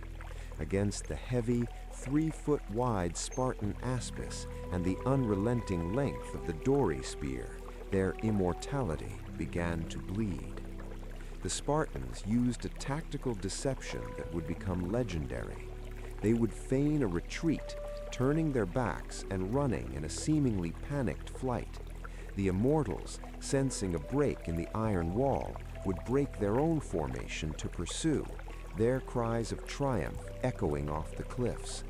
But at a singular, silent signal, the Spartans would wheel around in a perfect, synchronized pivot. In a heartbeat, the retreating men became a solid wall of bronze once more, catching the disorganized Persians on the points of their spears before they could reset their lines. In these moments of close-quarter slaughter, the Spartan bronze was very, very real. The leaf-shaped spearheads of the 300 didn't just pierce, they sheared through cloth and wicker with surgical ease. The Spartans fought with a terrifying economy of motion. Every thrust was calculated to find the throat, the groin, or the gap beneath the mask. They were dismantling the most feared unit in the known world with the dispassionate efficiency of stonecutters working a quarry. Xerxes, watching from his golden throne, is said to have leaped to his feet 3 times in terror as he watched his personal guard being methodically cut down. The immortals were being revealed as mortals in the most violent way possible. For every Spartan who fell, dozens of the king's elite were piled into the red-stained mud of the pass. The masks that were meant to strike fear now served only to hide the shock and agony of men who had finally met their masters in the art of the kill. The psychological toll on the Persian camp was immense. If the immortals could not break the 300, who could?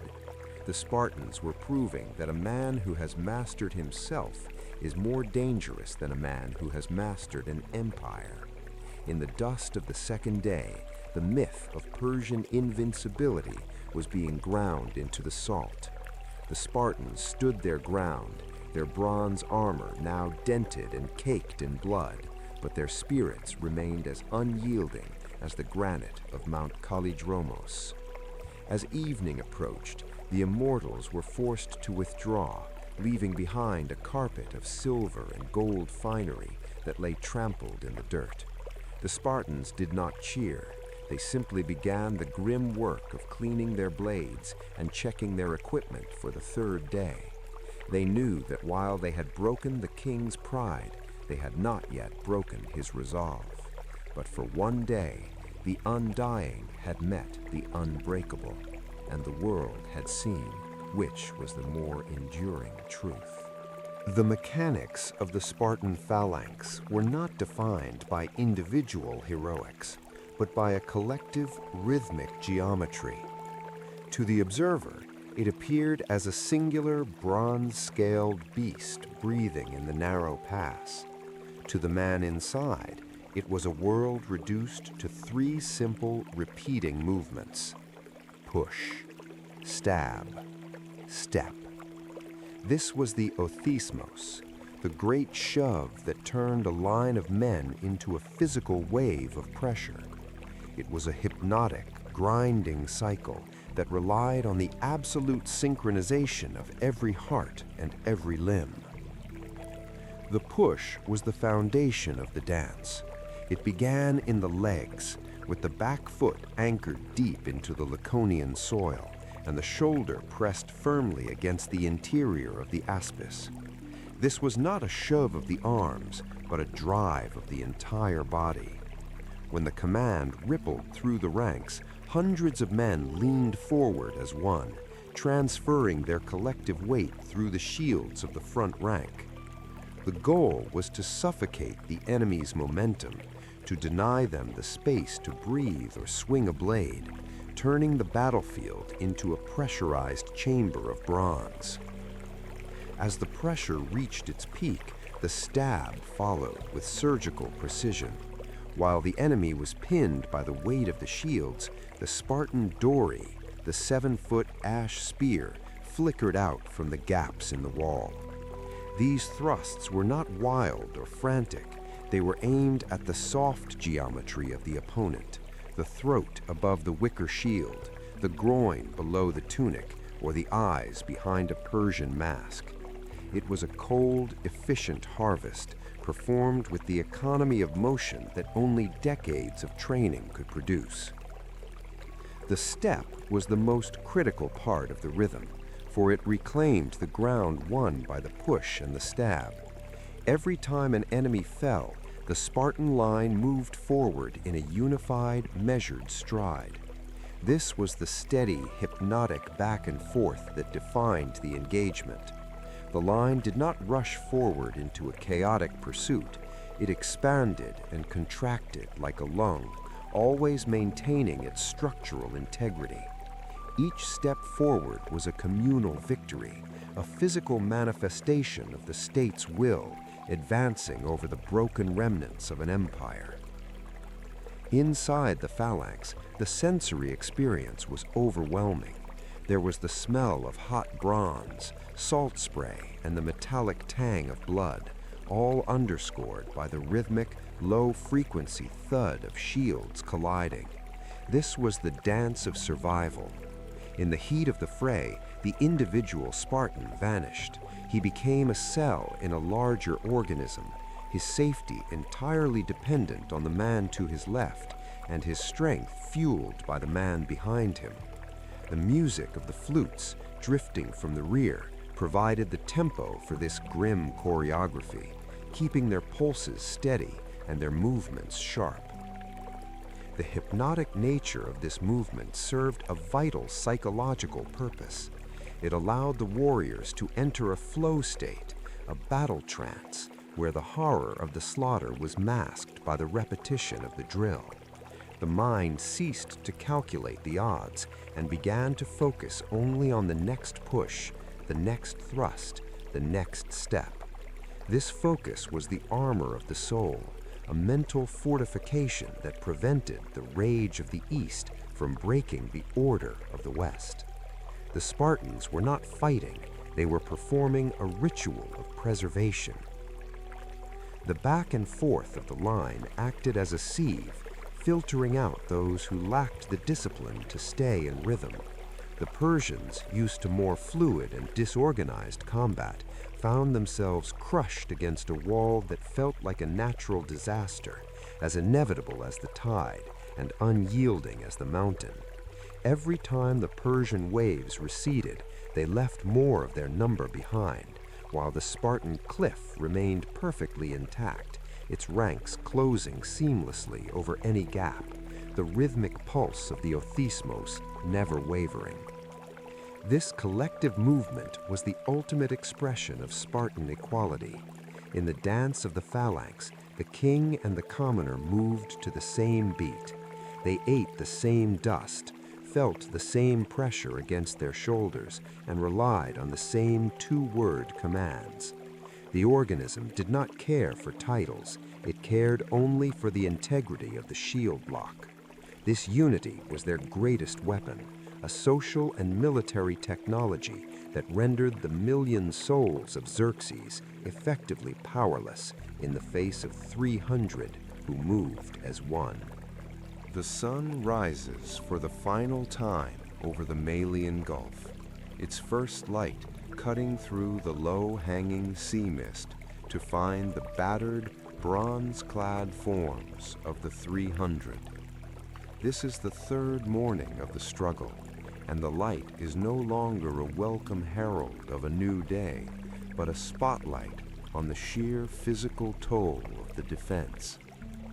The golden sheen of the armor has been replaced by a dull, crimson-streaked patina, and the once sharp edges of the aspis are jagged from the impact of countless Persian blades. Yet, as the dawn breaks, the Spartans do not look for a way out, they look for their place in the line. They are tired, a word that fails to capture the bone-deep, leaden exhaustion that has settled into their marrow. Every muscle in their shoulders, backs, and legs screams with the agony of 48 hours of sustained tension. To hold a 15-pound shield against the crushing weight of a charging army is to fight a war against gravity itself. Their hands are cramped into the shape of their spear shafts, and their feet are swollen within their leather sandals. But in Sparta, fatigue is not a reason to falter. It is merely the environment in which the spirit is tested. The air at the pass has become a thick, visceral soup of the senses. The sharp, bracing scent of the salt spray from the Aegean drifts in on the morning breeze, mingling with the suffocating tang of hot metal. It is the smell of the forge, the scent of bronze being hammered by the friction of war. Beneath it lies the heavy, iron-rich smell of the red earth and the sulfurous steam of the hot springs, creating a sensory landscape that feels more like the threshold of the underworld than a piece of Greek soil. Despite the ache, the shields remain locked. This is the miracle of the agoge, the ability to maintain the structure of the phalanx even when the individual men within it are near collapse. The bronze rims overlap with the same mathematical precision they held on the first day. There is no gap, no sagging in the line, and no hint of the desperation that must be clawing at their hearts. The wall is held together by something stronger than muscle. It is held by the shared history of the 300 and the silent, silver-haired gaze of Leonidas. They stand in a state of high-functioning stillness. There is no frantic chatter or wasted movement. They conserve their breath, inhaling the briny air and exhaling the fatigue in steady, rhythmic pulses. They are watching the Persian camp, where the vast, multicolored host is stirring like a disturbed hive.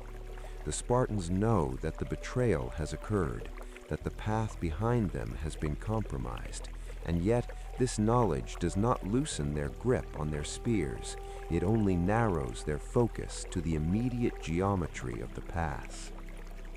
As the dawn climbs higher, the heat begins to radiate off the limestone cliffs of Mount Kallidromos.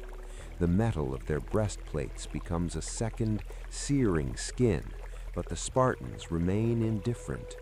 They have been trained to view physical sensation as a secondary concern to the integrity of the state. They are the unfrightened in the dark and the unmoved in the heat. The very ground beneath them seems to draw strength from their stance, as if the earth itself is being reinforced by the presence of these 300 fathers. The rhythm of the previous days begins to play in their minds like a haunting melody. They know the weight of the Persian push, the sound of the wicker shields breaking, and the way the dust tastes when the wind picks up. This familiarity brings a strange, somber peace. There is no more mystery to the enemy.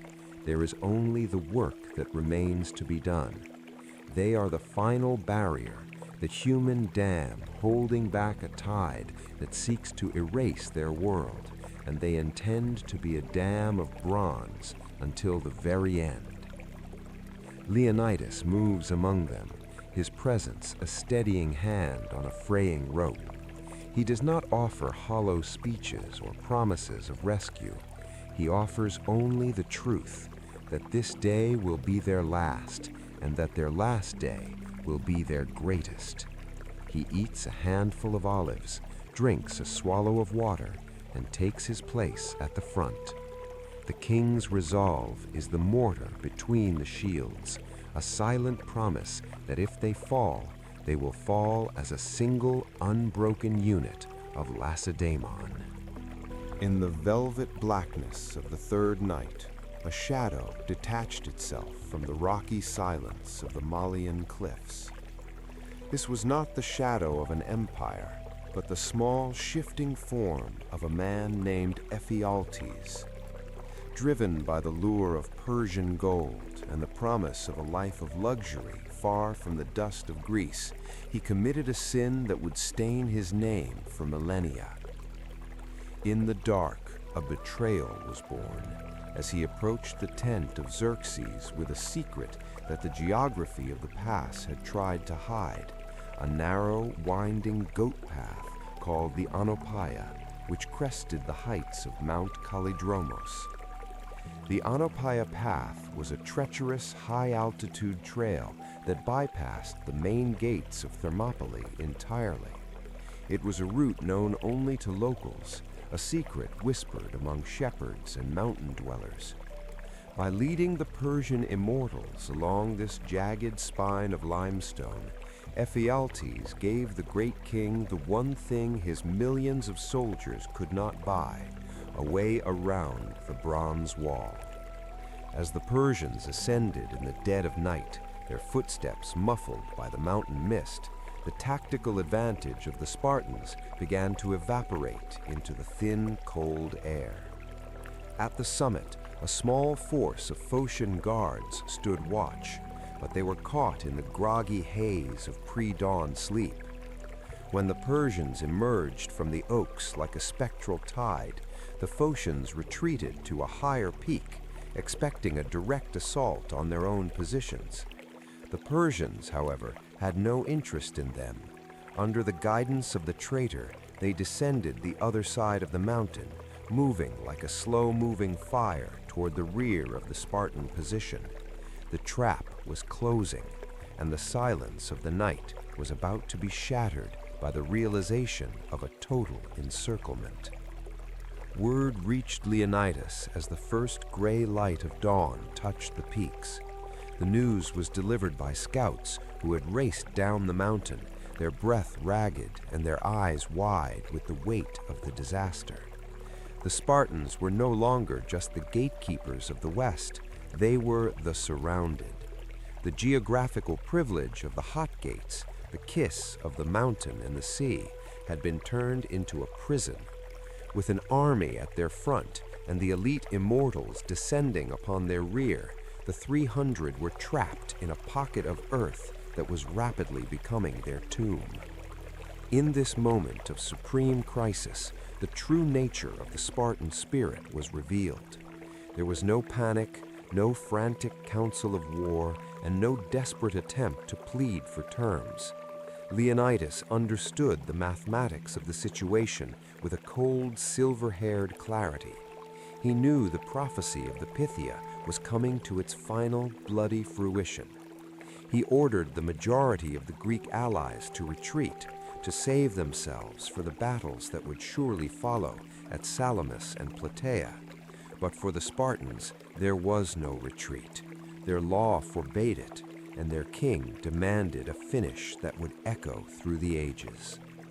The 300 remained, along with a small band of loyal Thespians and Thebans who refused to leave the side of the Lacedaemonians. As the Persians closed the circle, the Spartans did not wait to be hunted. They moved their line out into the wider part of the pass, discarding the safety of the Phocian wall. If they were to die, they would do so in the open, meeting the enemy with the same aggressive, rhythmic precision that had defined the first 2 days. They were no longer defending a gate, they were defending the idea of Sparta itself. The betrayal of Ephialtes changed the physics of the battle from a defensive stand to a desperate 360-degree struggle. The Spartans were forced to divide their focus, forming a circle of bronze that bristled with spears in every direction. The ribbon of red was now a knot of iron, tightened by the pressure of an empire. The air, once filled with the scent of salt and sulfur, now carried the heavy, suffocating smell of an approaching end. Yet in the center of the circle, the shields remained locked, and the pulses of the 300 remained steady. There is a specific kind of power in a man who knows he has been betrayed and accepts it. The Spartans did not waste their remaining breath cursing the name of Ephialtes. They used it to sharpen their focus. The betrayal had stripped away the possibility of a miracle, leaving only the purity of the sacrifice. By being surrounded, they were liberated from the need to survive. They were now free to become a legend, to turn a tactical defeat into a moral victory that would haunt the Persian psyche for generations. The command to eat well was delivered not as a desperate final meal for the condemned, but as a practical instruction for the elite. Leonidas stood before his 300 fathers in the pre-dawn gray, the smell of wood smoke and roasted grain mingling with the sulfur of the springs. He did not offer the false hope of a miracle or the hollow comfort of a rescue. Instead, he grounded them in the physical reality of their duty. A Spartan warrior could not fight on an empty stomach, and the day ahead would require more energy than any they had ever faced. To eat was to honor the body one last time before it was offered to the state.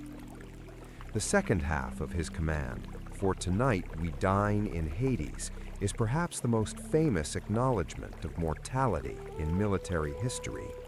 In the Greek mind, Hades was not a place of punishment, but the silent, shadowy realm of all who had passed. By naming their destination, Leonidas stripped death of its mystery and its terror. He transformed a looming tragedy into a scheduled appointment.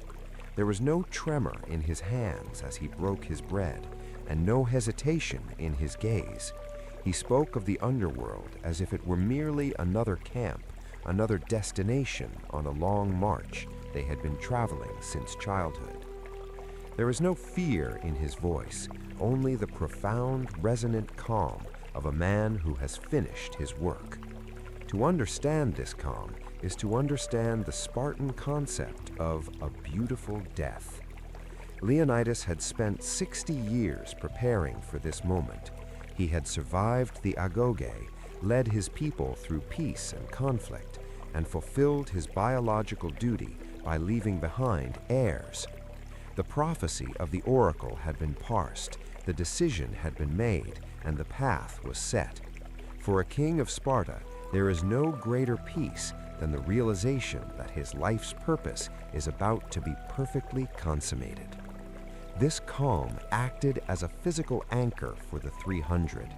In the presence of a leader who has accepted his end, fear becomes an absurdity. The men ate with the same rhythmic, stoic efficiency with which they fought. They chewed their barley cakes and olives, tasting the salt and the earth, fully present in the final moments of their lives. The work Leonidas spoke of was not just the defense of the pass, but the preservation of a way of life. By accepting their fate, they were ensuring that the idea of Sparta would outlive the physical city. The meal was a ritual of brotherhood. Every man at that table was a father. Every man knew the name of the man to his left and the dreams of the man to his right. As they ate, they were not just fueling their muscles, they were knitting their spirits together for the final collision. The dinner in Hades was a promise of continued companionship. If they were to fall, they would do so together, maintaining the phalanx even in the afterlife. This shared destiny turned the narrow pass into a sacred space, an outdoor temple where the sacrifice was already underway. Leonidas looked at his men and saw the silver hair of his peers and the iron resolve in their eyes. He knew he had chosen well. These were not men who would break when the immortals crested the mountain path, or when the arrows finally found their mark. His work as a king was to provide them with a worthy end, and he had succeeded. He had turned a tactical defeat into a moral victory that would ignite the soul of all Greece. The meal was the quiet before the storm, the low-frequency hum of a machine that had reached its peak performance. As the sun began to climb, casting long golden fingers across the salt flats, the Spartans finished their breakfast. They washed the dust from their faces and the oil from their hands. There was a strange luminous quality to the air, a clarity that comes only when the future has been decided. The riddles of the Pythia were gone, replaced by the simple, heavy weight of the aspis. The work was finished. All that remained was the execution. They were no longer men moving toward death. They were legends stepping into history. The dining in Hades was also a final Laconian jest, a touch of dark wit that mocked the overwhelming power of Xerxes. It suggested that while the Persian king might control the earth, he had no power over the destination of a Spartan soul. By choosing the time and place of their end, the 300 were the true masters of the pass. They were not being taken, they were arriving. The meal was the last act of a free people, a testament to the fact that even in the face of annihilation, one can still choose to eat well and speak with courage. The third day at Thermopylae was not a battle in any traditional sense. It was a localized apocalypse. By noon, the elegant geometry of the phalanx had been ground away by sheer friction. The long, ash-wood, dory spears, which had served as the primary teeth of the Spartan machine, were largely shattered, snapped against Persian shields, or broken under the weight of the fallen. For any other army, the loss of the spear would be the end of the fight. For the Spartans, it was merely the signal to transition to the xiphos, the short, leaf-shaped sword designed for the grisly, intimate work of the killing zone. As the circle closed, the space for swordplay vanished. The Spartans were forced into a visceral, primordial struggle where even the xiphos became too long to wield effectively. They began to fight with their bare hands, their bronze-clad fingers seeking eyes and throats, and their teeth tearing at the leather armor of the immortals. This was the final regression of the warrior, from a disciplined soldier to a primal force of nature. There was no longer a front or a rear. There was only a churning vortex of dust, blood, and the metallic scream of bronze on bronze. In the heart of this chaos, Leonidas fell. The king, who had stood as the iron pillar of Greece for 3 days, was finally overcome by the sheer volume of the assault. He did not fall to a single heroic blow, but to a collective weight of arrows and spear thrusts. His death was the moment the world seemed to tilt. To the Persians, it was the trophy they had crossed the sea to claim. To the Spartans, it was the signal for the final, most sacred rite of their brotherhood, the recovery of the body. The struggle for the remains of Leonidas became a battle within a battle. 4 times the Persians surged forward to seize the king's corpse, intending to mutilate it as a trophy for Xerxes. 4 times the remaining Spartans, bloodied and broken, beat them back. They formed a final golden circle around their fallen leader, a human wall that was denser and more desperate than the phalanx had ever been. At this stage, they were no longer fighting for a pass or a country. They were fighting for the dignity of the man who had eaten their black broth and slept in their dirt. This final circle was a masterpiece of doomed defiance. The Spartans retreated to a small hillock, the Kolonos Hill, where they stood with their backs to one another, facing the infinite horizon of the Persian army. They were covered in so many arrows that they looked like feathered beasts, yet they remained upright. The circle was the ultimate expression of the Spartan soul, a closed loop of loyalty that could only be broken by the total extinction of every heart within it. The sensory experience of the hillock was of absolute, suffocating density. The air was a haze of kicked-up limestone dust and the iron-sweet smell of carnage. The Spartans did not speak. They saved their breath for the shove and the strike. Every time a man fell, the circle simply grew smaller, the remaining warriors stepping inward to close the gap over the bodies of their brothers. They were creating a mound of the dead that would serve as the foundation for their own immortality. Xerxes, fearful of the madness of these remaining men, eventually ordered his infantry to pull back. He would not risk another immortal in the reach of a Spartan's hands. Instead, he commanded his archers to finish the work from a distance. The final moments of the 300 were lived under a sky that turned black once more. They did not die in a glorious charge. They died in a stationary golden crouch, their shields raised one last time to protect the body of their king and the honor of their city. The battle at the Hot Gates ended not with the roar of a victor, but with a heavy, hollow silence that draped itself over the Malian Gulf. The Persian host eventually moved on, tramping over the red-stained dust toward Athens, but they left behind a landscape that had been fundamentally altered. The physical bodies of the 300 were gone, yet the air in the pass felt thick with their presence, as if the very molecules of the limestone had absorbed the Spartan resolve. The small ribbon of red had vanished, but in its place a spiritual fire had been ignited, one that would soon consume the Persian ambition at Salamis and Placaea. As the dust of the retreat settled, the Greeks returned to the site of the sacrifice to mark the ground. They did not build a sprawling temple or a gilded monument to match the vanities of Xerxes. Instead, they placed a simple, powerful symbol atop the hillock where the final stand occurred, a stone lion.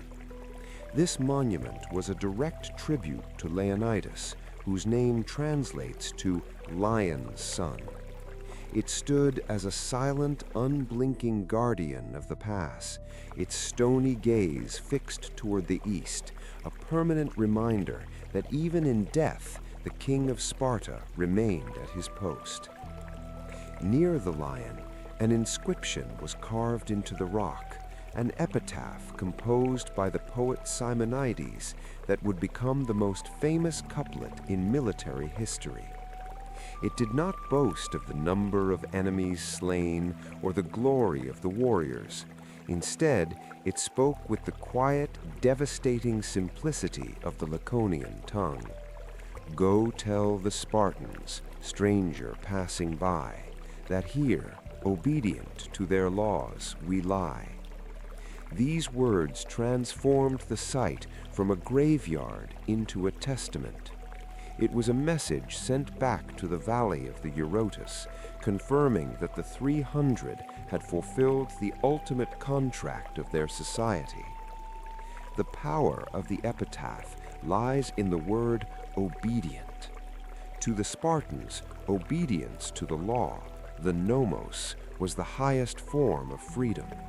They did not die because they were forced to, or because they were caught in a trap. They died because their way of life demanded that they never retreat. The laws mentioned were the invisible walls of Sparta, more durable than any stone fortification. By lying there, obedient to those laws, the 300 proved that an idea, when held by enough disciplined hearts, is more real than the blades of 1,000,000 invaders. When the news finally reached the city of Sparta, there was no public mourning. There were no wails of grief from the widows or the orphaned sons. To weep for those who died beautifully would have been an insult to their sacrifice. Instead, the city settled into a deeper, more focused silence. The mothers of the fallen walked the streets with a grim pride, and the sons of the 300 took their places in the agoge with a new, heavy understanding of what was expected of them. The loss of the fathers had not weakened the state, it had forged it into a weapon of pure, cold iron. The legend of the 300 began to travel through the Greek city-states like a lightning bolt. Before Thermopylae, many had considered submission to Persia an inevitability, but the story of the king who ate the black broth and died in the dirt changed the calculus of the war. If 300 men could hold back 1,000,000 for 3 days, then a united Greece could break the empire entirely. The defeat at the pass became the rallying cry of the West, providing the moral clarity needed to turn the tide of history. Even the Persians could not escape the legend. Xerxes had won the pass, but his men were haunted by the memory of the madmen who combed their hair before killing. Every rustle in the Greek brush and every glint of bronze in the distance now carried the weight of the Spartan ghost. The great king had learned that you can conquer a land by treading on its soil, but you can only conquer a people by breaking their spirit, and the spirit of the 300 had proven to be unbreakable. As centuries passed, The stone lion was lost to the elements, and the path was widened by the shifting coastline. But the words of Simonides remained etched in the collective memory of humanity. Thermopylae became more than a geographic location. It became a state of mind. It represents the moment when the individual chooses the collective good over self-preservation, and when duty outweighs the fear of the dark. The stranger passing by is no longer just an ancient traveler, but every person who encounters the story and pauses to reflect on the cost of freedom. The story of the 300 often forgets the men who did not fall on the hillock, for their fate was in many ways more grueling than a death at the spear tip. We follow the story of Aristodemus, a man sent away from the pass before the final encirclement. He did not flee in cowardice. He was ordered to leave by Leonidas himself, suffering from a severe eye infection that rendered him nearly blind in the smoke and dust. Along with a fellow soldier, he was commanded to return to Sparta, carrying the heavy burden of being one of the only survivors of a legend that demanded total sacrifice. As Aristodemus traveled back toward the Eurotas Valley, the physical pain in his eyes was eclipsed by the growing weight in his chest. Every step away from the hot gates felt like a betrayal of the phalanx. In the Spartan code, a warrior returned either with his shield or on it. To return without one's brothers and without the wounds of the final stand to prove one's mettle was to enter a social purgatory. He was a ghost in a world that only valued the dead, a living reminder of a duty that remained unfulfilled. When he finally crested the hills overlooking Sparta, there was no hero's welcome. The news of the 300's total annihilation had preceded him, and the city was already a temple of somber pride. As Aristodemus walked through the streets, the silence of the citizens was sharper than any Persian blade. They did not shout or cast stones, they simply looked away. To the Spartans, he was Otresas, the trembler. He had been stripped of his citizen rights, his seat at the communal table, and the basic dignity of a greeting. He was a man erased while still breathing. The complex heart of Spartan honor was a binary system, total victory or total sacrifice. By surviving, Aristodemus had inadvertently placed himself outside the golden circle. His fellow survivor, Eurytus, had heard of the final encirclement and, despite his own blindness, ordered his helot servant to lead him back into the fray to die with his king. Because Aristodemus had chosen the path of obedience to the initial order rather than the path of suicidal glory, the city judged him as a man who valued his breath more than his blood. He lived on the fringes of the city he had been born to protect. He was barred from the gymnasiums where he once trained and excluded from the religious festivals that defined the Spartan calendar. Even the light of the sun seemed to hit him differently. He was a shadow in a city that worshipped the clarity of the law. This was the burden of the survivor, to carry the memory of the 300 in a body that the city wished had stayed in the dust of Thermopylae. Yet within Aristodemus, the iron resolve of the 300 did not tarnish. It fermented into a desperate, focused need for redemption. He did not slink away into the mountains or seek refuge in a foreign land. He stayed. He endured the cold glares and the whispered shames, wearing his disgrace like a second skin of bronze. He understood that in Sparta, honor could be lost in a moment, but it could only be regained in the fire of a greater conflict. He was waiting for the day he could show the city that he had never truly left the side of Leonidas. That day finally arrived a year later on the plains of Plataea. The Greek allies had gathered to break the back of the Persian occupation once and for all. For Aristodemus, this was not a battle for Greece, it was a battle for his name. When the signal for the charge was given, he did not wait for the steady, rhythmic pace of the phalanx. He broke ranks, possessed by a divine madness, and charged headlong into the Persian center. He fought with the fury of a man who had been dead for a year and was finally reclaiming his life. The witnesses at Plataea described a warrior who seemed immune to fear. He cut through the Persian ranks with a lethal, frantic brace, seeking the thickest part of the fight, as if he were looking for the brothers he had lost at the hot gates. He was no longer the trembler, he was a whirlwind of Laconian iron. When he finally fell, his body riddled with wounds, he did so at the very front of the line, far ahead of any other man. He had finally reached the destination Leonidas had set for him a year prior. After the victory, the Spartan leaders discussed his fate. Many argued that because he had broken formation, the greatest sin in the phalanx, he should not be awarded the prize for valor. They claimed his courage was born of a desire to die, not a desire to serve. But the common soldiers knew better. They saw that Aristodemus had carried the heaviest shield of all, the weight of being the only one left to tell the story. He was eventually buried with honor, his name restored to the rolls of the city, the complex heart of Spartan honor finally finding a place for a man who had to live before he could truly die.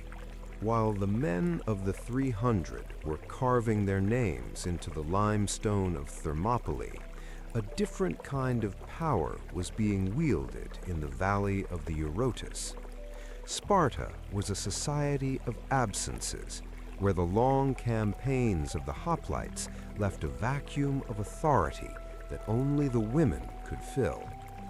Unlike the sequestered wives of Athens, Spartan women were the literal and metaphorical managers of the state. They controlled the estates, managed the helot labor force, and ensured that the complex machinery of Laconian life did not grind to a halt while the bronze shields were away. To be a Spartan woman was to be the architect of the home front, a role that required a spirit as ironclad as any warrior's. Queen Gorgo, the wife of Leonidas and a figure of legendary wit and steel, stands as the ultimate personification of this female authority. She was one of the few women in the ancient world whose words were recorded and respected by historians. When an Attic woman once asked her why Spartan women were the only ones who could rule men, Gorgo's reply was as sharp as a spearhead: because we are the only ones who give birth to real men. This was not a boast of biology, but a declaration of a rigorous educational and cultural standard. The Spartan woman did not just produce children, she forged citizens. The strength of these women was the true foundation of the Spartan state. From a young age, girls in Sparta were encouraged to participate in athletics, wrestling, and disc throwing. The logic was as practical as it was radical. Strong mothers would produce strong children. But the physical training was merely the shell for a deeper psychological conditioning. A Spartan mother was the primary enforcer of the city's honor code. She was the one who handed her son his shield with the command to return with it or on it. In doing so, she was not merely a spectator to his fate, she was the silent commander of his resolve. The economic power of Spartan women was unprecedented in the Mediterranean. Because the men were perpetually mobilized for war, women eventually came to own nearly 40% of the land in Laconia through inheritance and dowries. This was not a passive ownership. While the men lived in the barracks and ate in the Syssitia, The women ran the households and directed the agricultural production that fed the city. They were the masters of the oikos, the domestic economy, and their financial independence gave them a voice in public affairs that was unheard of in the rest of the Greek world. The relationship between Gorgo and Leonidas was one of mutual respect and shared burden. It is said that when Leonidas was preparing to depart for the hot gates, Gorgo asked him what she should do in his absence. His response, "Marry a good man and bear good children," was a recognition that her work for Sparta was as vital as his own. He knew that the survival of their culture depended on her ability to carry on the lineage and the laws. Gorgo did not weep at his departure. She accepted the sacrifice as the final fulfillment of their joint contract with the state. The real men Gorgo spoke of were the products of a feminine gaze that brooked no weakness. A Spartan mother's love was conditional on her son's courage. There are countless stories of Laconian women disowning or even killing sons who returned from battle as cowards. This was the foundation of the state, a social pressure so intense that it overrode even the most basic parental instincts. The women of Sparta were the gatekeepers of the agoge, the ones who cheered when their sons were whipped for endurance, and the ones who stood tall when the red shroud of a fallen husband was carried home. When the news of the 300's fall reached the city, the women did not retreat into mourning. Instead, they took to the temples to offer thanks that their men had died in a manner worthy of their ancestors. This stoicism was a form of psychological warfare. It signaled to the rest of Greece and to the approaching Persians that Sparta could not be conquered because its women would not be broken. The state was not just its army, it was the mother who refused to weep and the queen who continued to lead. In the absence of their husbands, these women also served as the moral compass of the city. They were the ones who sang the songs of the fallen and the ones who educated the next generation in the virtues of silence and strength. They turned the grief of the city into a quiet, burning resolve. While the men provided the shield wall at the border, the women provided the spine of the culture within. They were the constant, unmoving point around which the chaos of war revolved.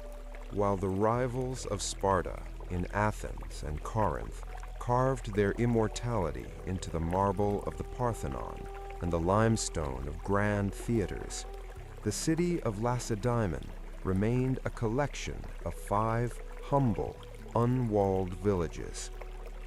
To a traveler of the ancient world, Sparta would have appeared underwhelming, a place of simple wood and mud brick homes tucked into the shadow of the Taygetus Mountains.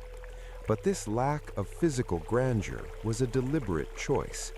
The Spartans believed that a city's strength did not lie in the height of its walls or the luxury of its monuments, but in the caliber of the men and women who walked its streets. They were not building a city of stone, they were building a city of souls. Their legacy was written in the character of their people, a living monument that was far more durable than marble. The Spartans practiced a form of extreme minimalism that stripped away every vanity until only the essential remained. This was the shining gold of their world, not a metal to be hoarded, but a quality of spirit to be refined. By rejecting the distractions of grand architecture and theater, they focused their entire societal energy on the agoge, the rigorous system of education and discipline designed to produce the most resilient, selfless, and focused human beings the world had ever seen. The shining gold was forged in the fire of shared hardship. While other Greeks invested their wealth in gilded statues and ivory-adorned temples, the Spartans invested in their collective health and military prowess.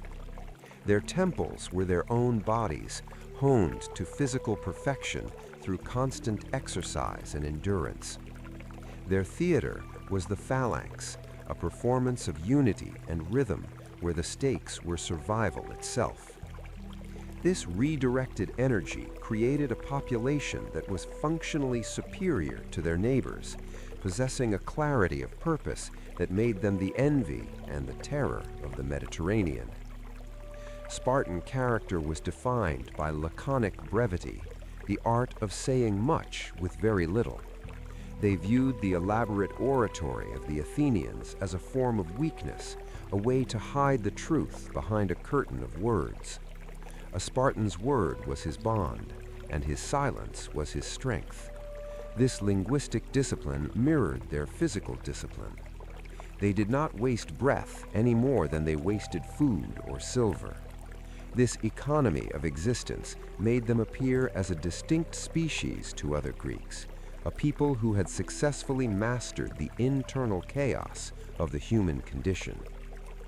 The absence of grand temples did not mean a lack of piety. On the contrary, the Spartans were the most religious of all the Greeks, but their devotion was expressed through action rather than architecture. They consulted the oracles before every campaign and would not march to war during sacred festivals, even if it meant risking their own safety. Their gods, Apollo, Artemis, and Athena, were not distant figures in marble halls, but active participants in the life of the camp. To a Spartan, a battle well fought was the highest form of prayer, and a life lived according to the law was the ultimate sacrifice. This shining gold extended to the Spartan women as well. In a world where women were often treated as property, Spartan women were educated, athletic, and possessed of a fierce intellectual independence. They were the keepers of the Spartan flame, the ones who ensured that the gold never lost its luster. Their character was the foundation upon which the men stood. Without the unyielding standards of the mothers and wives in the Eurotas Valley, the men at the front lines would have had no cause to hold their ground. The legacy of Sparta is found in the concepts they bequeathed to history: the idea of the equal, the concept of the citizen soldier, and the principle that the law is sovereign over the king. These are not things that can be eroded by time or shattered by an earthquake. While the great theaters of Greece have crumbled into ruins, the Spartan ideal of the stand at the pass remains a vibrant part of the human narrative. They proved that a culture's impact is measured not by the artifacts it leaves behind, but by the inspiration it provides to those who come after. The Spartans were the shining gold because they represented the peak of human capability within the constraints of their era. They were a society that had fully optimized for a single goal: the preservation of their freedom through the perfection of their character. This focus gave them a luster that even their harshest critics could not ignore. To act like a Spartan became a universal shorthand for resilience, a testament to a people who realized that the only true immortality is found in the memory of a life lived with honor. The physical fires that once flickered in the hot gates have long since been extinguished by the salt winds of the Malian Gulf. The charred wood of the Phocian wall and the embers of the Spartan camp are now nothing more than microscopic traces in the Greek soil. Yet in the landscape of the human mind, those fires burn with a peculiar, undying intensity. They are no longer sources of heat, but sources of clarity. They represent the moment when the chaos of existence was distilled into a single, burning question of resolve. The physical flame is gone, but the spark of the 300 remains the pilot light of Western courage. The bronze armor, the shining gold that once defined the Spartan line, has surrendered to the relentless chemistry of time. The heavy aspis shields, the plumed helmets, and the greaves that once caught the Mediterranean sun have turned to green oxidation and then to dust. There is a profound humility in the thought that the metal which stood against an empire is now indistinguishable from the earth it protected. This decay serves as a reminder that the true strength of the Spartans was never in the bronze they wore, but in the men who filled it. The armor was the shell, the spirit was the pearl. Though the artifacts have vanished, the courage remains as a steady light in the dark. Courage, in the Spartan sense, was not the absence of fear, but the total mastery of it through discipline and love for one's brothers. It is a light that does not flicker when the sky turns black with arrows. It is a steady, low-frequency radiance that provides a map for those lost in their own metaphorical passes. Whenever a person stands their ground against overwhelming odds or chooses a difficult truth over a comfortable lie, they are stepping into the light cast by the 300. This light is particularly bright because it was fueled by a choice. The Spartans at Thermopylae knew they were going to die. They had received the prophecy and seen the size of the Persian host. Their courage was not born of the hope for victory, but of the commitment to a legacy. This voluntary sacrifice is what keeps the story alive. It suggests that human agency is the ultimate power, that even when we cannot control the outcome, we can always control our response. The light of Thermopylae is the light of human will asserting itself against the mechanical weight of fate. The rhythmic, high-pitched trill of the flutes, which dictated the heartbeat of the phalanx, has finally drifted into the silence of the Eurotas Valley. For a Spartan, the flute was the metronome of existence, slowing the pulse and ensuring that the march into the shining dark was done with a terrifying, measured grace. Now, as the echoes of the battle hymns dissolve, the sonic landscape shifts from the roar of bronze and the shrillness of reed instruments to the profound, heavy quiet of a city that knows no walls. The war music has ended, replaced by the soft sigh of the wind through the olive groves.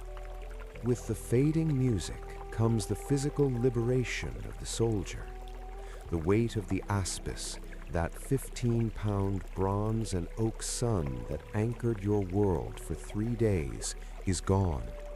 Your left shoulder, which had grown accustomed to the crushing pressure of the strap and the constant shove of the man behind you, feels strangely light, almost buoyant.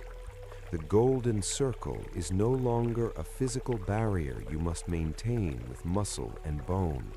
It has become a memory, a spiritual armor that you carry without effort. You are walking through the quiet streets of Sparta, but these are not the streets of a typical city. There are no grand colonnades or towering monuments to block the view of the horizon. The 5 villages that make up Lacedaemon are humble, low-slung, and integrated into the earth. Walking here feels like walking through a camp that has decided to stay forever. The dust beneath your sandals is familiar, the scent of the river is a welcome embrace, and the absence of stone walls reminds you that the city is protected not by masonry, but by the souls of those who live within it. Above you, a canopy of stars stretches from the jagged peaks of the Taygetus Mountains to the distant sea. In the clear, thin air of the Peloponnese, the stars do not just twinkle, they burn with a steady, ancient fire. To a Spartan, the stars were the eyes of the ancestors, a celestial phalanx watching over the valley. Under this silver light, the violence of the hot gates feels a world away, yet the clarity of the stars mirrors the clarity of the purpose you found there. The universe is vast, but your place within it is precisely defined. The silence of the streets is a living thing.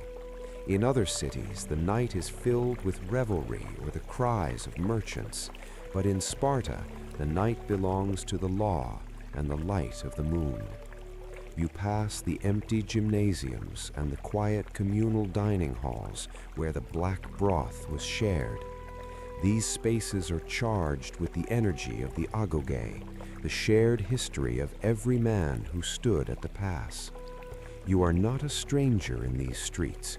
You are a part of the architecture, a living stone in the unwalled fortress. As you walk, the heat of the sun-baked bronze that once seared your skin is replaced by the cool, bracing air of the Laconian night. This temperature shift is a balm to the iron in the blood. The sweat and salt of the battle have been washed away, leaving only the clean, sharp scent of pine and mountain water. Each breath is a reminder of the survival of the state. The golden gold of the Spartan character is best viewed in this moonlight, not as a flashy display, but as a steady, enduring glow that does not need the sun to be seen. You find yourself moving toward the center of the city, toward the place where the bronze statues of the gods stand in simple, open-air shrines. There is no need for grand temples to house them. The gods of Sparta are comfortable in the wind and the dark. You pause to acknowledge them, not with a long prayer, but with the silent nod of a soldier who has done his duty. The work is finished, the festival is over, and the gods have been satisfied. The canopy of stars feels like a roof over a temple that spans the entire horizon. The burden of being a survivor or a legend begins to lift as you realize that in these streets you are simply a Spartan. You are home. The complexity of honor and the weight of the sacrifice are absorbed into the rhythm of the valley. The Eurotas River flows nearby, its constant murmuring voice a reminder of the continuity of life. The water has seen the rise of kings and the fall of empires, and it continues to move toward the sea, indifferent to the bronze and the blood of men. Your journey through the dust of the Peloponnese and the narrow, salt-sprayed pass of Thermopylae is finally complete. The long march, the rhythmic clatter of bronze, and the desperate, shimmering heat of the hot gates have receded into the soft periphery of the past. You have stood with the 300 fathers, felt the weight of the aspis on your arm, and heard the final defiant echoes of Molan Labe. The tension of the golden circle has dissolved, leaving behind a profound sense of stillness that settles over the soul like the evening mist over the Eurotas River. The 300 are now at peace. The struggle against the million souls is over, and the frantic energy of the battle trance has given way to a quiet, eternal equilibrium. They are no longer defined by the spears they held or the wounds they bore, but by the silence they preserved. In the halls of history, they have laid down their armor, their bronze turning back to the earth, and their spirits returning to the mountains they loved. There is no more push, no more stab, no more step, only the steady, unchanging light of their legacy. The history is written not just in the ink of scholars or the stone of monuments, but in the very fabric of how we understand courage. The story has found its final shape, a narrative arc that moves from the discipline of the agoge to the sacrifice at the hillock. It is a closed book now, a completed masterpiece of human will. You have turned the final page, and the lessons of the past have been integrated into your own character. The legend is no longer something you were observing. It is a part of the internal architecture that supports your own resolve. Close your eyes now and let the visual remnants of the bronze wall fade into a soft, velvety dark. The shimmering Mediterranean sun has set, and the harsh glare of the conflict has been replaced by the gentle, cool shadows of the night. There is no more need for the shining gold to be on display. In the darkness of your own rest, the spirit finds its most authentic form, a quiet strength that does not need to be proved, only felt.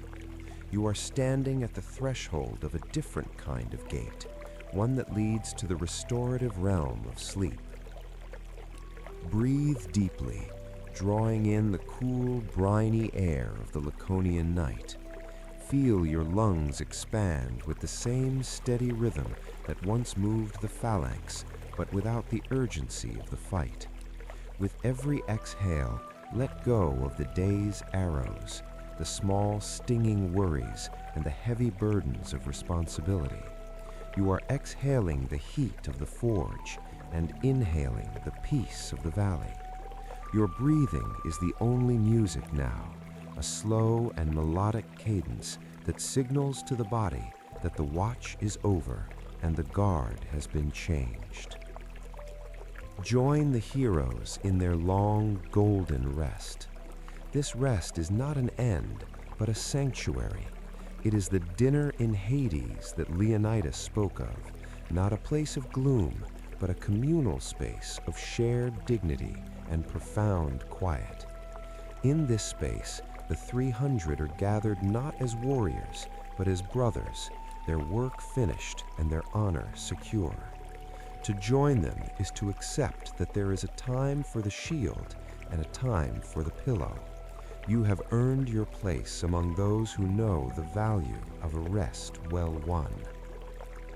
The shining gold of the Spartan legacy now acts as a soft glow at the edges of your consciousness.